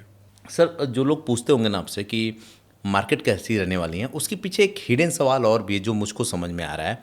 वो मार्केट पूछने से मतलब वो सिर्फ ये नहीं पूछना चाहते होंगे कि देश कितनी तरक्की करेगा, वो साथ में ये भी जानना चाहते होंगे कि वो कौन कौन से सेक्टर होंगे जो बहुत तरक्की करेंगे। जैसे आप ऑटोमोबाइल्स देखिए, लगातार नई गाड़ियां आ रही हैं, कुछ नई कंपनी, वैसे हिंदुस्तान की वो दो अपनी स्वदेशी, जब से स्वदेशी का जिक्र हुआ, चाहे वो स्वदेशी कपड़े हों, गाड़ियां हों, वो सब बहुत तेज़ी से आगे बढ़ रहे हैं। आप बायोफ्यूल का सेक्टर देखिए, या कुछ अपने हिंदुस्तान की दूसरे सेगमेंट में काम करने वाली कंपनियां हैं, वो भी ग्रोथ कर रही हैं। तो मार्केट कितनी ग्रोथ करेगी, आगे क्या होगा, उसमें एक सवाल ये भी होता है जो मुझे लगता है लोग जानना चाहेंगे कि कौन कौन से सेगमेंट हो सकते हैं। वो फार्मा भी हो सकता है, आयुर्वेद और योग के क्षेत्र को भी आप देख रहे हैं, वो बहुत अच्छा हो सकता है, ऑटोमोबाइल्स हो सकता है। तो अगर मैं आपसे बोलूं कि वो 5-7 क्षेत्र बताइए जो ग्रो करने वाले हैं, मैं ये नहीं कहता कि आप उसमें कोई ऐसा टिप्स दीजिए कि इसमें लगाइए तो बेहतर होगा, लेकिन आपकी नज़र से हिंदुस्तान अगर ग्रोथ कर रहा है तो वो सेक्टर्स कौन से हैं जो बहुत तेज़ी से आगे बढ़ने वाले हैं, जिसमें लोग आगे जाएंगे? 2025 में हम बैठे हैं, अगर हम आज आगे का विजन देखें तो renewable energy, definitely renewable energy मुझे लगता है कि नंबर 1 सेक्टर रहेगा। और वो सिर्फ हमारे देश के लिए नहीं, पूरी दुनिया के लिए हम बहुत जल्द सप्लायर बन जाएंगे। चाइना के साथ हम आ जाएंगे। जैसे किसकी बात कर रहे हैं आप? खासतौर से सोलर एनर्जी में। Okay. सोलर एनर्जी में जितने गवर्नमेंट ने इनिशिएटिव्स पिछले 10 साल में लिए हैं, ये बिल्कुल ही मतलब अनप्रेसिडेंटेड है। ये ऐसा कभी पहले हुआ ही नहीं है। और इसका अभी तो अमेरिका में काफ़ी विरोध भी हुआ, उन्होंने कहा सोलर को हम नहीं आने देंगे और सब है। लेकिन ये एक बहुत ही ज़बरदस्त विजन है, लॉन्ग टर्म विजन है। तो रिन्यूएबल एनर्जी सेक्टर डेफिनेटली आगे रहेगा। उसके अलावा ऑटो एंसिलरीज का सेक्टर बहुत अच्छा है। ऑटोमोबाइल सेक्टर तो ग्रो करता ही है, मतलब गाड़ियाँ बिकती हैं, बट ऑटो एंसिलरीज है जहाँ से इन्वेस्टर्स को as an investor point of view से देखा जाए तो। फिर बैंकिंग डेफिनेटली, क्योंकि इकोनॉमी जितनी ग्रो करेगी तो बैंक्स का एक्सपेंशन तो होना ही होना है। जो एग्जिस्टिंग बैंक्स हैं वो और बड़े हो जाएंगे। फिर डिजिटाइजेशन इसमें बहुत हेल्प कर रहा है। आज आपको ज़्यादा ब्रांचेस खोलने की जरूरत नहीं, एक ही ब्रांच से आप बहुत सारे अकाउंट्स हैंडल कर सकते हैं। इसके अलावा केमिकल सेक्टर है, केमिकल्स हर चीज़ में इस्तेमाल किए जाते हैं, हर तरह के केमिकल्स होते हैं। तो आज जो देख के हमें सेक्टर्स दिखाई देते हैं 4-5, वो ये दिखाई देते हैं। दूसरी बात ये कि कोई भी सेक्टर मुझे ऐसा नहीं लगता कि आने वाले समय में रुकेगा, क्योंकि हमें हर सेक्टर में ग्रोथ की ज़रूरत है, हमें अभी बहुत ज़्यादा ग्रो होना है। हाँ, ये ज़रूर है कि हो सकता है आज से 5 साल बाद या 2030 में जब हम दोबारा बैठें तो कुछ नए एवेन्यूज़ खुल चुके हों या इन्हीं के अंदर कुछ नई चीज़ें आ चुकी हों, जैसे ग्रीन एनर्जी में आज हम सोलर की बात कर सकते हैं। हो सकता है सोलर में कुछ और नए बातें आ जाएँ जिनका बहुत ज़्यादा अंदाज़ा लगाना मुश्किल है, इसलिए मैं कह रहा हूँ कि डायनेमिक है, इसको हर कुछ टाइम में थोड़ा थोड़ा रिव्यू करना पड़ेगा। सर व्यक्तिगत मैं 2 सेगमेंट को पूछना चाहूँगा, क्योंकि इसमें मेरा एक इंटरेस्ट भी है और दूसरी चीज़ कि ये भारत की थाती रही है और आजकल बड़े बूम पे है। मुझे किसी एक योग गुरु ने दिखाया कि अमेरिका के अंदर एक योग गुरु ने अपनी संस्थान का इतना बड़ा टैक्स और वो सारी चीज़ें वहाँ डाला, वो आंकड़ा मैं अभी बताऊँगा नहीं। मैं हैरान था कि क्या योग पे इतनी बड़ी मार्केट वहाँ खड़ी की जा सकती है। तो मैं 2 सेगमेंट, वो एक योग और आयुर्वेद को मिला लें तो आगे पूरी दुनिया में हिंदुस्तान की तरफ से कैसी मार्केट फैलने वाली है, ये 2 नज़रिए से क्वेश्चन है। एक तो ये कि जो लोग इसमें काम कर रहे हैं उनको बल मिलेगा, वो ये समझ पाएंगे वो कितने बड़े हो सकते हैं। दूसरा कि हम कितना बड़ा रेवेन्यू जनरेट कर सकते हैं। दूसरा टूरिज़्म और मेडिकल टूरिज़्म। जी, मुझे ज़रा इन दोनों के बारे में भी बताएं कि इनकी ग्रोथ कितनी दिख रही है आपके लिहाज से, क्योंकि आप फर्म चला रहे हैं, आपके पास बहुत से लोग आते होंगे इनपुट लेके। सबसे पहले योग की बात करते हाँ, हैं, योग है ना? आयुर्वेद की। तो योग में मुझे लगता है कि अभी भी काफ़ी काम हो रहा है। मतलब योग केंद्र, योग एज सच और आयुर्वेद, इसमें अभी भी काफ़ी रेवेन्यू जनरेट हो रहा है। वो ऑर्गेनाइज नहीं है, ओके। वो हर गली नुक्कड़ के अंदर है और वो अनऑर्गेनाइज्ड है। इंडिविजुअल लेवल पे काफ़ी काम हो रहा है, ऑर्गेनाइज नहीं है। जैसे बाकी सेक्टर्स ऑर्गेनाइज हो गए, रिटेल काफ़ी ऑर्गेनाइज हो गया, और जो सेक्टर बन गए, सेक्टर क्या होता है? ऑर्गेनाइज्ड। योग अभी सेक्टर नहीं बन पाया। आयुर्वेद मेडिकल के अंदर आयुर्वेद अपने आप में एक सेक्टर नहीं बन पाया। तो इसमें एक कंसोलिडेशन की ज़रूरत है और इसमें एक ऑर्गेनाइजेशन की ज़रूरत है। जब ये ऑर्गेनाइज होगा तब इसका एक्चुअल रेवेन्यू हमारे सामने निकल कर आएगा कि हम कितना रेवेन्यू जनरेट करते हैं। ओके। जहाँ तक बात है कि पोटेंशियल कितना है इसके अंदर, अनलिमिटेड पोटेंशियल है सर। इसके अंदर उतना ही पोटेंशियल है जितना एक, मतलब आप 150 करोड़ की आबादी को तो हम भारत में बैठे हैं और उसके अलावा करीब 850-900 करोड़ की आबादी पूरे दुनिया में है। तो अनलिमिटेड पोटेंशियल है, कितना भी। हर एक को हेल्थ चाहिए, हेल्थ इज़ वेल्थ, और हर एक को योग भी चाहिए, एक्सरसाइज भी चाहिए। तो हम बजाय मार्शल आर्ट्स पे जाएं, हम कुंग-फू जाएं या हम जिम पे जाएं, हम योग भी समझ सकते हैं। और इस पे खैर सरकार ने काफ़ी कदम भी उठाए और बहुत से देश भी इससे काफ़ी प्रभावित हुए हैं। तो इसमें काम तो शुरू हो चुका है, लेकिन इस सेक्टर को पूरी तरीके से ऑर्गेनाइज होते होते अभी 5 से 10 साल लग सकते हैं, जब तक ये पूरे फुल ब्लूम में हमारे सामने आएगा। शर्त बस यही रहेगी कि इसमें जो एफर्ट्स चल रहे हैं वो चलते रहें। आयुर्वेद पे मुझे नहीं लगता कि अभी बहुत ज़्यादा डीप एफर्ट्स गए हैं, और अगर जैसे योग पे जितने एफर्ट्स गए, अगर उतना ही आयुर्वेद के ऊपर भी एफर्ट्स जाएं और उसको प्रमोट किया जाए बैक्ड विद रिसर्च के साथ, ताकि वो प्रैक्टिकल सॉल्यूशंस लेकर के सामने आए। क्योंकि कोई भी चीज़ जब प्रैक्टिकल सॉल्यूशंस कंज्यूमर के लिए सामने लाती है तभी वो चीज़ चलती है, चाहे वो हेल्थ हो चाहे कुछ भी हो। तो योग है डेफिनेटली, आयुर्वेद है डेफिनेटली, इनके ऑर्गेनाइजेशन और इनके प्रमोशन की और ज़रूरत है। 5 से 10 साल के बाद हम इन सेक्टर्स को बहुत बड़े रूप में यहाँ पे देख पाएंगे, और सिर्फ अपने ही देश के लिए नहीं, मतलब काफ़ी कंट्रीज़ के लिए हम इसको देख पाएंगे। मतलब हम ये मान सकते हैं कि आने वाले वक्त में सीसी रविशंकर, स्वामी रामदेव जी, सदगुरु जी जैसे और बड़े संस्थान बड़े हो सकते हैं हिंदुस्तान। बिल्कुल। अभी जैसे आपने 3 नाम लिए, ये सेक्टर तब बड़ा बनेगा जब यहाँ 300 नाम होंगे, जब नाम आप ले ही नहीं पाओगे सारे। और अभी इसका केंद्रीकरण ज़्यादा हो गया है, ऑर्गेनाइजेशन इतनी नहीं हुई, केंद्रीकरण ज़्यादा हो गया है। तो इसका डिसेंट्रलाइजेशन होना बहुत ज़रूरी है और ऑर्गेनाइजेशन होना ज़रूरी है। मतलब कि ये बिखरे लेकिन साथ में सिमट जाए, मतलब कंसोलिडेट हो जाए। हिंदुस्तान में मेडिकल टूरिज्म को लेके क्या देखते हैं आप? मेडिकल टूरिज्म अभी भी काफ़ी चल रहा है। मेडिकल टूरिज्म में 2 चीज़ें हैं, मेडिकल टूरिज्म। हाँ। तो मेडिकल तो ठीक है, मेडिकल तो आप बड़े हॉस्पिटल में जाते हैं तो वहाँ तो सब कुछ ठीक रहता है। टूरिज्म में हम पीछे रह जाते हैं। एक और नया टर्म चला कि लोग बाहर से इंडिया की तरफ हेल्थ इश्यूज लेकर के आ रहे हैं, क्योंकि यहाँ इलाज आसानी से मिल जाते हैं, डॉक्टर आसानी से मिल जाते हैं। जी, वही जैसे मैंने कहा ना कि आप यहाँ मेडिकल टूरिज्म के लिए जब बंदा आ रहा है यहाँ पे, तो उसे मेडिकल अटेंशन तो पूरी मिल रही है, बट टूरिज्म को लेकर के अभी हम उतना डेवलप नहीं हो पाए। ओके। जैसे कि अगर आप विदेशों में जाएंगे तो वहाँ पे आपको साफ़ सफाई ज़्यादा मिलेगी, आपको सर्विसेज बेटर मिलेंगी, तो आप पैसा खर्च करने के लिए तैयार हो जाते हो। भाई क्यों आदमी यहाँ से हवाई जहाज पकड़ के दुबई जाता है, इतने पैसे खर्च करता है, वहाँ पे दिरहम में आप खर्च करते हो। 1 दिरहम की कीमत ही 24 रुपये 25 रुपये, हर चीज़ वहाँ 3 गुनी दुबई महंगी से है। होकर के आया हूँ सर। गुड़ा गणित बिगड़ गई थी वहाँ पे। हाँ। तो आपने खुद देखा होगा सर कितनी महंगी है वहाँ पे चीज़ें, बट फिर भी आके पूरी दुनिया से मान लोग खर्च कर रहे हैं। तो वो लेवल ऑफ क्लीनलीनेस और वो लेवल ऑफ टूरिज्म और टूरिस्ट के लिए वो पीस ऑफ माइंड और वो सब चीज़ें, मुझे लगता है कि उसमें हम थोड़ा सा पीछे हैं। मेडिकल प्रॉब्लम्स में, मेडिकल केयर में कोई भी दिक्कत नहीं है, लेकिन अगर टूरिज्म इंप्रूव हो जाएगा तो मेडिकल टूरिज्म ओवरऑल इंप्रूव हो जाएगा। अब मुझे समझ में आ रहा है कि शुरू में आपने जो कहा था कि भारत उभरती हुई अर्थव्यवस्था है और बहुत बड़ा बाजार बनेगा, लेकिन फिर भी मैं आपके नज़रिए से एक बार जानना चाहूँगा कि आप किन वजहों से आप इतना बड़ा एक ख्वाब देख रहे हैं? क्योंकि आपकी कैलकुलेशन है इसलिए मैं ख्वाब कह रहा हूँ। अगर आपकी जगह कोई और ये बात कहता तो मैं सब्ज़बाग कहता उसे कि एक ऐसा सपना जिसके पीछे कोई लॉजिक नहीं है। लेकिन आपको क्या लगता है किन वजहों से वो? क्या इसमें टैक्स वगैरह भी अपने कुछ भूमिका निभाएंगे क्या? सर हमारी जो इस समय इकोनॉमी है, जीडीपी अगर टोटल देखी जाए तो $4 ट्रिलियन के आसपास है। 4 ठीक ट्रिलियन है। थोड़ा बहुत ऊपर नीचे हो सकती है। और चाइना की, जैसे मैंने कहा, $20 ट्रिलियन है, और अमेरिका की $35 ट्रिलियन है। ये 3 आंकड़े हैं जो हमें सबको दिखाई जाते हैं। अब इसमें अगर आप थोड़ा सा डीप डाइव करेंगे तो जो असली आंकड़ा होता है वो होता है पर कैपिटा जीडीपी का। पर कैपिटा जीडीपी भारत की इस समय $2500 से $3000 के आसपास है। यानी कि एक भारतीय यहाँ पे $2500 से $3000 जीडीपी में कंट्रीब्यूट कर रहा है। वहीं अमेरिका में ये करीब $65,000 के आसपास है। तो अगर हम टोटल जीडीपी के हिसाब से बात करें तो कितना हुआ? $35 ट्रिलियन और $4 ट्रिलियन, यानी कि करीब 8 साढ़े 8 गुने का, 8 या 9 गुने का फर्क हुआ। ठीक है। लेकिन अगर मैं बात करूं $65,000 पर कैपिटा और $3,000 पर कैपिटा, तो ये डिफरेंस 30-32 गुने का हो गया। अच्छा। अगर मुझे अमेरिका बनना है, भारत को अमेरिका बनना है, तो $65,000 पर पर्सन की पर कैपिटा जीडीपी अचीव करनी पड़ेगी। अब यहाँ की आबादी का आप देखिए, कितनी आबादी है यहाँ पे? यहाँ पे आबादी है 150 करोड़ लोगों की। और 150 करोड़, चलिए आबादी को छोड़ देते हैं, हमें 30 गुना और बढ़ना है अभी। हम कितने $1 ट्रिलियन पे? अभी $4 ट्रिलियन पे। अगर 30 गुना बढ़ते हैं तो हम यहाँ से $120 ट्रिलियन हो जाते हैं। $120 ट्रिलियन किसी और देश के लिए सोचना भी मुश्किल है। हाँ, हमारी यही आबादी हमारे लिए जो है हमारे लिए वरदान ताकत बन हमारी जाएगी। बन गई। अब चाइना में और हम में क्या डिफरेंस है? चाइना में ज़्यादातर चीज़ें बुक्स में, हमारे यहाँ मुझे ऐसा लगता है कि अभी काफ़ी कुछ ऑफ बुक्स है, ऑफ रिकॉर्ड्स है।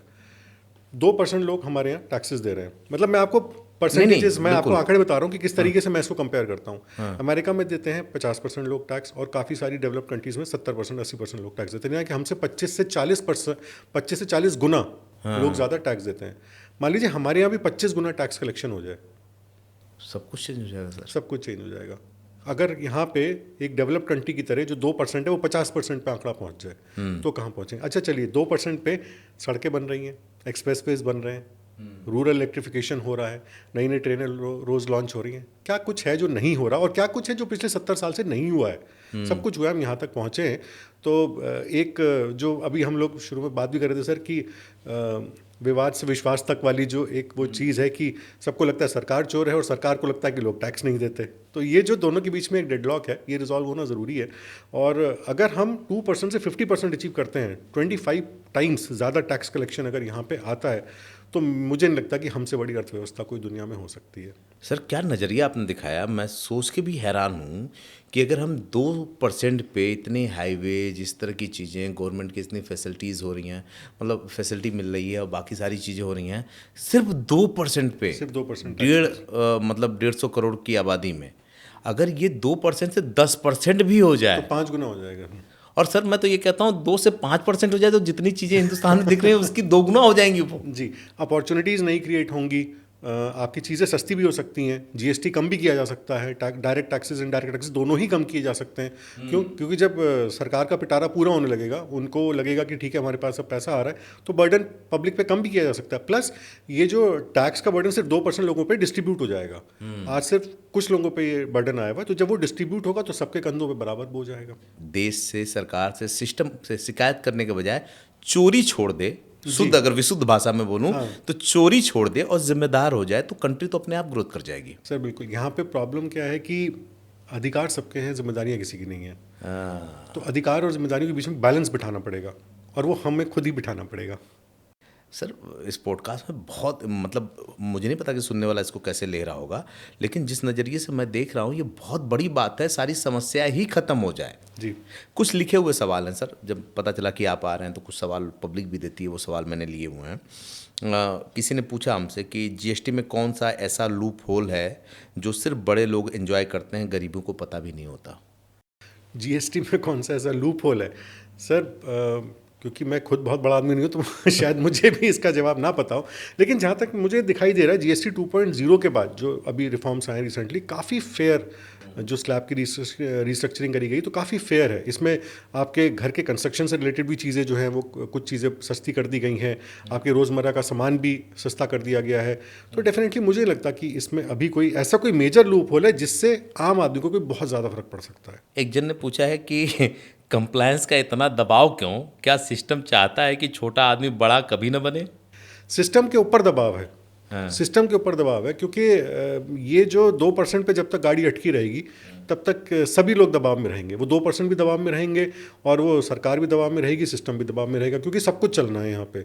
आपके बॉर्डर्स भी सिक्योर रहने हैं, आपके चौराहों पे ट्रैफिक पुलिस भी रहनी है, आपकी लाइटें भी जलनी, सब कुछ होना है। तो ये दबाव सब पे रहेगा और कोई भी जना खुल के सांस तब तक नहीं ले सकता जब तक कि ये इकोनॉमी एक्सपैंड नहीं होगी, खुलेगी नहीं। मतलब चोरी करना छोड़ना पड़ेगा, थोड़ा जिम्मेदार होना पड़ेगा, जिम्मेदार होना पड़ेगा। लेकिन सर इसकी जिम्मेदारी सरकार पे भी है। सरकार को कंप्लायंसेस से ज़्यादा एजुकेशन लानी पड़ेगी। लोगों को ये समझाना पड़ेगा, लोगों को कुछ तो ऐसा वो देना पड़ेगा जिससे वो टैक्स दें। आप उनसे दबा दबा के या आप हर एक को चोर समझ के या किस नए रूल्स ला करके उसको ना करें। वो भी एक मौका आएगा, वो भी एक समय आएगा। लेकिन कंप्लायंस अगर हमारे यहाँ टैक्स की नहीं आ पा रही किसी वजह से, आपको दिख रहा है कि भाई 2% तो नहीं हो सकते जो टैक्स पेयर होंगे, ज़्यादा ही होंगे यहाँ पे। सपोज ऐसा होता है कि नहीं, ये 20% तो कम से कम टैक्स लोग देना चाहिए, लेकिन 2% दे रहे हैं, तो सोचिए कि क्यों दे रहे हैं और क्या आप कर सकते हैं। इसका जवाब शायद मेरे पास या आपके पास नहीं होगा, बट गवर्नमेंट को तो इसका जवाब निकालना पड़ेगा। It's high time. मतलब इतने साल आज़ादी को हो गए, अब तो हाई टाइम है कि इसका जवाब ढूंढा जाए और लोगों को किस तरीके से मोटिवेट किया जा सकता है टैक्सेस देने के लिए, फेयरली टैक्सेस देने के लिए, उस पर वर्क करना बहुत इंपॉर्टेंट है। एक मज़ेदार बात बताऊँ सर, जैसे मैं खुद भी टैक्स देता हूँ, कंपनी चला रहा हूँ, तो उसके भी अलग अलग चीज़ें होती हैं जाता है। और सरकार सबसे ज़्यादा हम ही लोगों को डराती है। वो उसके फ़ोन्स आते हैं, उसकी वो ऑटो जनरेटेड मैसेज होते हैं कि इस तारीख को आप जमा कर देना, उतना इतने हज़ार की पेनाल्टी लगेगी, और अगर आपने किया तो जो टैक्स दे रहे हैं उनके ऊपर डर भी है, एक अननेसेसरी प्रेशर भी बिल्डअप होता है। जो नहीं कर रहे हैं उनको कोई फ़र्क ही नहीं पड़ता। मेरे ख्याल से वो इसलिए फिर करना भी नहीं चाहते। उन्हें लगता है हम भी करेंगे तो फिर हम भी इसी पूरे लूप होल में फंस जाएंगे एक बार फंसे। तो सर सिस्टम तो इसका कोई ना कोई सोल्यूशन तो निकालना पड़ेगा। और एक मज़ेदार बात और बताऊं आपको, जब पहले तो मैं प्रोप्राइटर चलाता था, मेरी कंपनी प्राइवेट लिमिटेड है। जब मैं सीएस के पास गया और ये जानने के लिए, तो वहाँ एक बहुत बड़ी चीज़ आती है सर कि ये जो कंप्लाइंसेस है ना, ये इतने ज़्यादा होते हैं और इतना डर होता है कि ये डॉक्यूमेंट करना पड़ेगा, वो डॉक्यूमेंट देना पड़ेगा। तो कई बार आदमी सोचता है ना कि यार इसमें जाने से बेहतर इसी को चलाओ, ये ज़्यादा फ़ायदे का है। तो वहाँ भी आदमी ना चाहते हुए भी टैक्स चोरी और तमाम चीज़ों को करता है। अब जैसे मैं इस पर आ गया हूँ, प्राइवेट लिमिटेड हो गया हूँ, तो मेरी लाइबिलिटीज़ बढ़ गई हैं, मेरे टैक्सेस और अलग अलग डिपार्टमेंट को पैसा जाने वाली चीज़ें बढ़ गई हैं। तो मुझे लगता है सरकार को इसको भी थोड़ा आसान करना चाहिए। जो बिज़नेस करने वाले लोग हैं उनके लिए चीज़ें आसान हो पाए, ताकि वो सरकार की मदद कर पाए। जैसे ईज़ ऑफ डूइंग बिजनेस है, तो ईज़ ऑफ डूइंग बिजनेस को एक्चुअली में ईजी बनाया जाए उसको। और दूसरा ईज़ ऑफ लिविंग भी एक चीज़ होती है। तो हर आदमी तो बिजनेस नहीं कर रहा, लोग नौकरियां भी कर रहे हैं। तो इस पूरे टैक्स सिस्टम को ये बहुत उलझा हुआ है। मतलब मुझे नहीं लगता कि इसका कोई भी एक सिरा पकड़ा जा सकता है। ये बहुत उलझा हुआ है और 10-20 हज़ार सीएस को बैठना पड़ेगा, गवर्नमेंट के आईएएस ऑफिसर्स को बैठना पड़ेगा, शायद खुद वित्त मंत्री प्रधानमंत्री को बैठना पड़े और बहुत सोचना पड़ेगा इसके बारे में कि इसको क्या करा जाए। मुझे लगता नहीं कि किसी के पास इतना टाइम है जो सोचे, और ना कोई सोच रहा है इस बारे में। टैक्स कंप्लायंस बढ़ाने के बारे में, कंप्लायंस को फोर्स करने की ज़्यादा कोशिश की जा रही है बजाय इसके कि मोटिवेट किया जाए। तो ऐसे जो समस्या बनी रहेगी सर, वो जो हम बात कर रहे थे 2% को बढ़ा के 4%, 10% करने की, तो 2% वाले सरकार को दोषी ठहराएंगे और सरकार फिर बाकी जनता को। तो ये आरोप प्रत्यारोप तो चलते रहेंगे, फिर तरक्की कहाँ होगी? इस समय तो यही चल रहा है। लेकिन हाँ, इस सब के बावजूद तरक्की हो रही है क्योंकि ये परसेंटेज धीरे धीरे बढ़ रही है।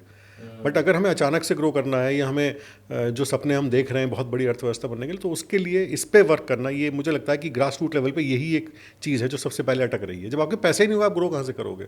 सर आपसे बात करने का ना बहुत मन कर रहा है, क्योंकि ये मज़ा आ रहा है। मतलब चीज़ें इजी वे में समझ में आ रही हैं और ये लग रहा है कि कहाँ कहाँ हम मतलब खुद से हम खुद का नुकसान कर रहे हैं। कई बार हमें पता ही नहीं होता और हमको लगता है कि यार हम चालाकी से चीज़ों को बचा रहे हैं, लेकिन वहाँ पे हम अपना नुकसान कर रहे होते हैं।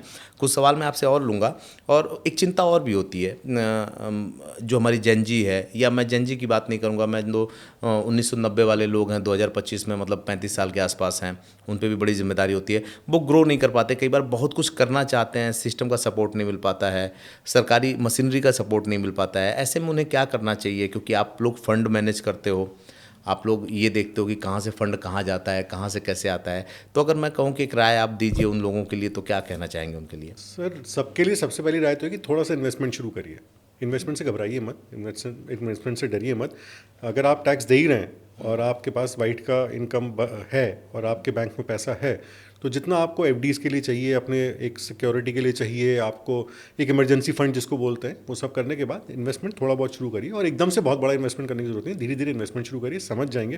क्योंकि बिना इन्वेस्ट करे ना तो अमेरिका में कोई अमीर हो पाया और ना भारत में कोई हो पाएगा। क्योंकि एक तो होती है इनकम आप इनकम आपकी एक पॉइंट पे आके किसी भी व्यक्ति की रुकेगी, किसी बिजनेस की रुकेगी, बट इन्वेस्टमेंट एक ऐसी चीज़ होती है जिसके ऊपर कोई रोक नहीं होती। तो इन्वेस्टमेंट छोटा भी किया जा सकता है, बड़ा भी किया जा सकता है। तो मुझे लगता है कि इन्वेस्टमेंट का सबसे पहली और मतलब सबसे इंपॉर्टेंट चीज़ है कि इन्वेस्टमेंट का होना बहुत ज़रूरी है और रेगुलर इन्वेस्टमेंट्स का होना बहुत ज़रूरी है, रियलिस्टिक एक्सपेक्टेशंस के साथ, ना ही कोई ख्याली दुनिया में रह करके कि आज इतना बन जाएगा, कल उतना बन जाएगा। अगले 5 से 10 सालों के या 15 साल के विजन के साथ इन्वेस्टमेंट करें तो डेफिनेटली जो लाइफ आज है उससे बेटर ही होगी। एक धारणा और बन गई है आज के डेट में कि जब से स्पोर्ट्स और बाकी सारी चीज़ें आई हैं ना, तो एक पहले कहावत कही जाती थी कि पढ़ोगे लिखोगे बनोगे नवाब, खेलोगे कूदोगे बनोगे खराब। तो आजकल लोग इसको जस्टिफाई कर रहे हैं कि खेलोगे कूदोगे तो बनोगे नवाब, पढ़ोगे लिखोगे तो होगे खराब। तो आपके नज़र में आज भी एजुकेशन की इम्पोर्टेंस क्या है और एजुकेशन किस तरीके की होनी चाहिए? एक तो आप जाएंगे हिंदुस्तान के कुछ तबके और कुछ हिस्से ऐसे भी हैं कि बेटा पढ़ लो ताकि ब्याह हो जाए तुम्हारा, डिग्री रहेगी तो समाज में तुम थोड़े से सम्मान पा सकोगे। तो एजुकेशन कितना ज़रूरी है और किस तरह का एजुकेशन होना चाहिए? सर एजुकेशन तो सबसे ज़रूरी है ही है, चाहे आप स्पोर्ट्समैन बनना चाहते हो चाहे कुछ भी बनना चाहते हो, क्योंकि बिना एजुकेशन के बिना नॉलेज के आप ठीक है अपना खेल तो सीख पाएंगे लेकिन दुनिया में क्या चल रहा है वो तो आपको नहीं पता चलेगा और फाइनली तो आपको इस दुनिया को ही झेलना है। आई थिंक कि एजुकेशन अच्छा, दूसरा थोड़ा सा इंडियन हाउस होल्ड्स में एक प्रॉब्लम ये भी है कि हम एजुकेशन को काफ़ी ज़्यादा पर्पस सॉल्व क्या हो रहा है इससे उसकी नज़र से ज़्यादा देखते हैं कि इससे क्या, जैसे आपने कहा कि पढ़ लोगे तो शादी हो जाएगी, ये कर लोगे तो मैच अच्छा हो जाएगा, वो कर लोगे तो इस तरीके से हो जाएगा। तो वजह से एक बेसिक एजुकेशन तो आपको करनी ही करनी है। और इंडिया की एजुकेशन जो है, हमारी पॉपुलेशन और हमारे यहाँ जितने एजुकेटेड लोग निकलते हैं यही हमारी सबसे बड़ी पावर है, क्योंकि जितने लोग बाहर जाते हैं सब एजुकेटेड ही जाते हैं, अनएजुकेटेड तो फिर कोई या तो टैक्सी चलानी है या कुछ करना है, बट एजुकेटेड लोग जाकर के बड़ी बड़ी कंपनियों को हेड कर रहे हैं आज की डेट में, तो भारत में क्यों नहीं? नहीं, ज़रूरी है सर। बिना नॉलेज के, बिना भाषा के ज्ञान के, और अगर आपको भाषा का ज्ञान नहीं है, नॉलेज नहीं है, सिस्टम नहीं समझते हैं, तो फिर कहाँ आप एक ऊँची उड़ान उड़ सकते हैं? सर जल्दी जल्दी 2-4 सवाल और पूछ लेता हूँ, क्योंकि ना बड़ा मन कर रहा है बात करने का, लेकिन 2-3 सवाल समय की बाध्यता की वजह से, क्योंकि देखने वाले लोग भी अब इतना बड़ा लंबा पॉडकास्ट तो एक बार 2 बार में देखते हैं वो, लेकिन मैं डैम श्योर हूँ कि लोगों को पार्ट 2 चाहिए ही होगा, क्योंकि जिस तरह की बात हुई है। और मुझे 22 क्वेश्चन पूछने थे, मैं सिर्फ 2 क्वेश्चन पूछा हूँ, बाकी हम लोगों ने सिर्फ बातचीत की है और वो बातचीत इस तरह की रही है जो लोगों के फ़ायदे की रही है। एक सवाल आया है कि गरीबी से बाहर निकलने के लिए टैक्स और जीएसटी में कौन कौन सी चीज़ें समझनी ज़रूरी है, एक प्रैक्टिकल बताएं। गरीबी से बाहर निकलने के टैक्स में, हाँ, को टैक्स में और जीएसटी में क्या क्या ऐसा है जो समझ लेना चाहिए? ये थोड़ा सा अगर गरीब आदमी तो टैक्स तो नहीं दे रहे होंगे, हाँ, तो जीएसटी में तो समझ में कुछ है ही नहीं सर। जीएसटी तो जैसा रहेगा वो वैसा रहेगा, जो प्रोडक्ट आप लोगे वो तो जीएसटी उस तरीके से रहेगा। और जहाँ तक टैक्स की बात है तो टैक्स को बहुत ज़्यादा डीपली समझने की ज़रूरत नहीं है। आप जो टैक्स देते हैं अपने सीए से कंसल्ट करिए, तो आई थिंक आपके सीए ही आपको सबसे अच्छा गाइड कर सकते हैं, क्योंकि हर एक की सर स्थिति अलग है। कोई कंपनी चला रहा है, कोई फर्म चला रहा है, कोई जना सैलरी पे है, कोई किसी की दुकान है, तो सब ये डिफरेंट सिचुएशन है बिल्कुल। बट इतना ज़रूर है कि टैक्सेस आपको गरीबी की तरफ कभी नहीं लेके जाएंगे। ये तो मुझे भी अब समझ में आ गया इतनी बात करते करते कि वो टैक्स आपको गरीबी की तरफ नहीं ले जाएंगे, बल्कि बैंकिंग सेक्टर में बहुत मदद करेंगे, सरकार की योजनाओं को लेना चाहेंगे। एक बात शुरू में आप बड़ी अच्छी बात बोला था आपने, ऑफ द रिकॉर्ड बोला था जब हमारी आपकी बात हो रही थी, कि इन्वेस्टमेंट भी वही कर सकता है जो लीगल रूप से अपने पैसे को शो करता है। जी हाँ, बिल्कुल। अगर तिजोरी में पैसा रखा है तो वो इन्वेस्ट नहीं हो सकता, वो इन्वेस्ट हाँ, तो मार्केट्स में या एसआईपीज में तो वही पैसा जा सकता है जो आपके बैंक में है। सर फाइनल सवाल एक वो भी लिखा हुआ है, किसी ने भेजा ही है कि कौन कौन सी वो छोटी छोटी आदतें होती हैं जो वेल्थ बिल्डिंग में सबसे ज़्यादा फ़र्क डालती हैं और लोगों को करना चाहिए ऐसा? सर वेल्थ बिल्डिंग के लिए सबसे पहली चीज़ है स्टार्ट इन्वेस्टिंग। दूसरी चीज़ है बी रेगुलर, चाहे कुछ हो जाए वो पैसा तो जाना ही जाना है। तीसरी एक बहुत इंपॉर्टेंट बात है कि इन्वेस्टिंग का मतलब ये कभी नहीं होता कि सब कुछ बेच के इन्वेस्ट करा जाए। इन्वेस्टिंग सिर्फ वही पैसे से होनी चाहिए, सिर्फ उतना ही पैसा इन्वेस्टमेंट जाना चाहिए जो 10 साल के लिए आप बिल्कुल छोड़ सकते हैं। कुछ भी हो जाए आपको उस पैसे की ज़रूरत नहीं पड़ेगी, या वो पैसा ख़त्म भी हो गया अगर, तो आपको कोई फ़र्क नहीं पड़ेगा, ना आपके लाइफस्टाइल पे कोई फ़र्क पड़ेगा, ना आपकी फैमिली को कोई फ़र्क पड़ेगा। तीसरी चीज़, बेकार की चीज़ें खरीदना बंद करिए, खासतौर से किसी को दिखाने के लिए या कुछ करने के लिए, जिन चीज़ों की आपको ज़रूरत नहीं है, या आपको सिर्फ एक मोबाइल अपग्रेड करना है, सिर्फ अपनी कार अपग्रेड करनी है, सिर्फ घड़ी अपग्रेड करनी है, इस चीज़ों से कोई फ़ायदा नहीं होता। उस पैसे को एक बार बस मेरे कहने से इन्वेस्ट करके देख लीजिए। एक बार अगर इन्वेस्ट कर देंगे ना सर, उस पैसे को दोबारा मन ही नहीं करेगा कभी कोई चीज़ अपग्रेड करने का, उसकी लत लग जाती है। इन्वेस्टमेंट भी बहुत एडिक्टिव होता है, एक बार अगर इन्वेस्टमेंट कर दिया और उसके लाभ देख लिए, फिर छोड़ नहीं पाएंगे उसे। और वही चीज़ आपको हर जने से अलग कर देगी। तो start investing, be regular and start investing small. थोड़ा कम कम अमाउंट से इन्वेस्ट करें, कभी भी ओवर इन्वेस्ट करने की ज़रूरत नहीं है, और लंबे समय के लिए इन्वेस्ट करें। क्या बात है सर, ये पॉडकास्ट इतना शानदार रहा मेरे अपने के लिए कि मैंने आज आपके साथ पॉडकास्ट किया है, और बहुत कम ऐसा होता है कि मैं खुद अपने पॉडकास्ट को बैठ करके देखूं, नहीं आपके पॉडकास्ट को बैठ के देखूंगा, क्योंकि इसमें कुछ ऐसी बातें हैं जो सच में लाइफ बदल सकती हैं, या अगर उस इन्फॉर्मेशन को हम फॉलो कर लें और अपनी आदतों में शामिल कर लें तो ज़िंदगी 2 कदम आगे हो जाएगी। 2-4 चीज़ें मैं कहना चाहूँगा जो मुझको समझ में आया, जो कंक्लूजन में हमेशा मैं कहता हूँ, वो ये पॉडकास्ट बिल्कुल भी हाइप पे नहीं गया और मैं भी हाइप बिल्कुल भी क्रिएट नहीं किया जानबूझ करके, क्योंकि कुछ इन्फॉर्मेशन ऐसी होती हैं जो शांति के साथ ना दिमाग में घुसनी चाहिए। या आप नोट्स बनाने बैठे तो वो बहुत तेज़ी से भागती हुई नज़र ना आए, जैसा कोई बहुत से लोग कमेंट में आकर के लिखते हैं कि वो मेरे पॉडकास्ट से नोट्स बनाते हैं। मुझे बहुत अच्छा लगता है और आप लोगों को दिल खोल के तारीफ़ करना चाहिए, क्योंकि जब आप करते हैं तो अगली बार मैं खुद में भी बहुत सुधार करता हूँ और ये कोशिश होती है कि आपके लिए कुछ और बड़ा नया लेकर के आ पाऊँ जो आपकी ज़िंदगी को बदल पाए। इस पॉडकास्ट करने का मतलब ये है कि अगर इससे कुछ लोगों की भी ज़िंदगी बदलती है तो मैं खुद के काम को सार्थक मानूंगा और ये मानूंगा कि मेरा पॉडकास्ट करना सफल है। अब वो बात जो मुझे कहनी थी कि ये मार्केट है, मार्केट ने खुद को सजा के रखा हुआ है, हर एक के बाद एक नई चीज़ लेकर के आता है। जैसे गाड़ियों में देख लीजिए ना कि आपने किसी ब्रांड की एक गाड़ी खरीदी, इंजन वही, बॉडी वही, सब कुछ वही, सारी फैसिलिटीज़ वही, अगली बार फेसलिफ्ट करके वही गाड़ी वो दोबारा से आपको बेच देता है। आप अपनी पुरानी गाड़ी रीसेल करते हैं, अगर आपको वो गाड़ी पसंद है तो आप ले लेते हैं। वैसे घड़ियों में या मार्केट की कोई भी ऐसी चीज़ हुई, आपके घर का फर्नीचर भी हो सकता है, आपके घर की टीवी भी हो सकती है, एसी मशीन, एसी हो सकता है, फ्रीज हो सकता है, कुछ भी ऐसा। तो ये मार्केट ने खुद को सजा के रखा हुआ है आपके जेब से पैसे निकालने के लिए। अब अगर आप उसके ट्रैप में फंसे, या आपकी साइकोलॉजी कमज़ोर है, या आप मानसिक रूप से कमज़ोर हैं, या स्टेटस सिंबल पे मरने वाले लोगों में से हैं कि भाई मुझे तो अपनी शान दिखानी है, तो यकीन मानिए कि अमीरी तो बहुत दूर की बात है, सर्वाइवल भी मुश्किल हो जाएगा जिस दौर में हम जी रहे हैं। क्योंकि बात सिर्फ इतनी नहीं होती, कुछ घटनाएं, कुछ परिस्थितियां ऐसी भी ज़िंदगी में बनती हैं जो हमारे हाथ में नहीं होती। दूसरी चीज़, साक्षरता की कमी हुई तो आगे जाना मुश्किल होगा। हम जब अपने गेस्ट के साथ बैठते हैं तो हमारी 2 कोशिश होती है। एक वो जब हम आपके लिए काम कर रहे होते हैं कि आपके नॉलेज को बड़ा कर पाएँ, आप चीज़ों को सीख पाएँ, आपकी ज़िंदगी बदले। दूसरी कोशिश ये भी होती है कि हम खुद के नॉलेज को बड़ा करें ताकि जो हम कर रहे हैं उसमें और बड़ा क्रिएट किया जा सके। तीसरी चीज़, वो खुद से ईमानदारी की, चाहे बात देश की ग्रोथ की हो, अपने ग्रोथ की हो, अपनी ज़िंदगी की ग्रोथ की हो, परिवार के ग्रोथ की हो। आप ये मान के चलिए कि ज़िंदगी टेम्परेरी नहीं है और ज़िंदगी में कोई शॉर्टकट नहीं होता। अगर आपको बड़ा करना है, ज़िंदगी को विराट करना है, तो खुद के साथ, अपने समाज के साथ ईमानदार रहना होगा।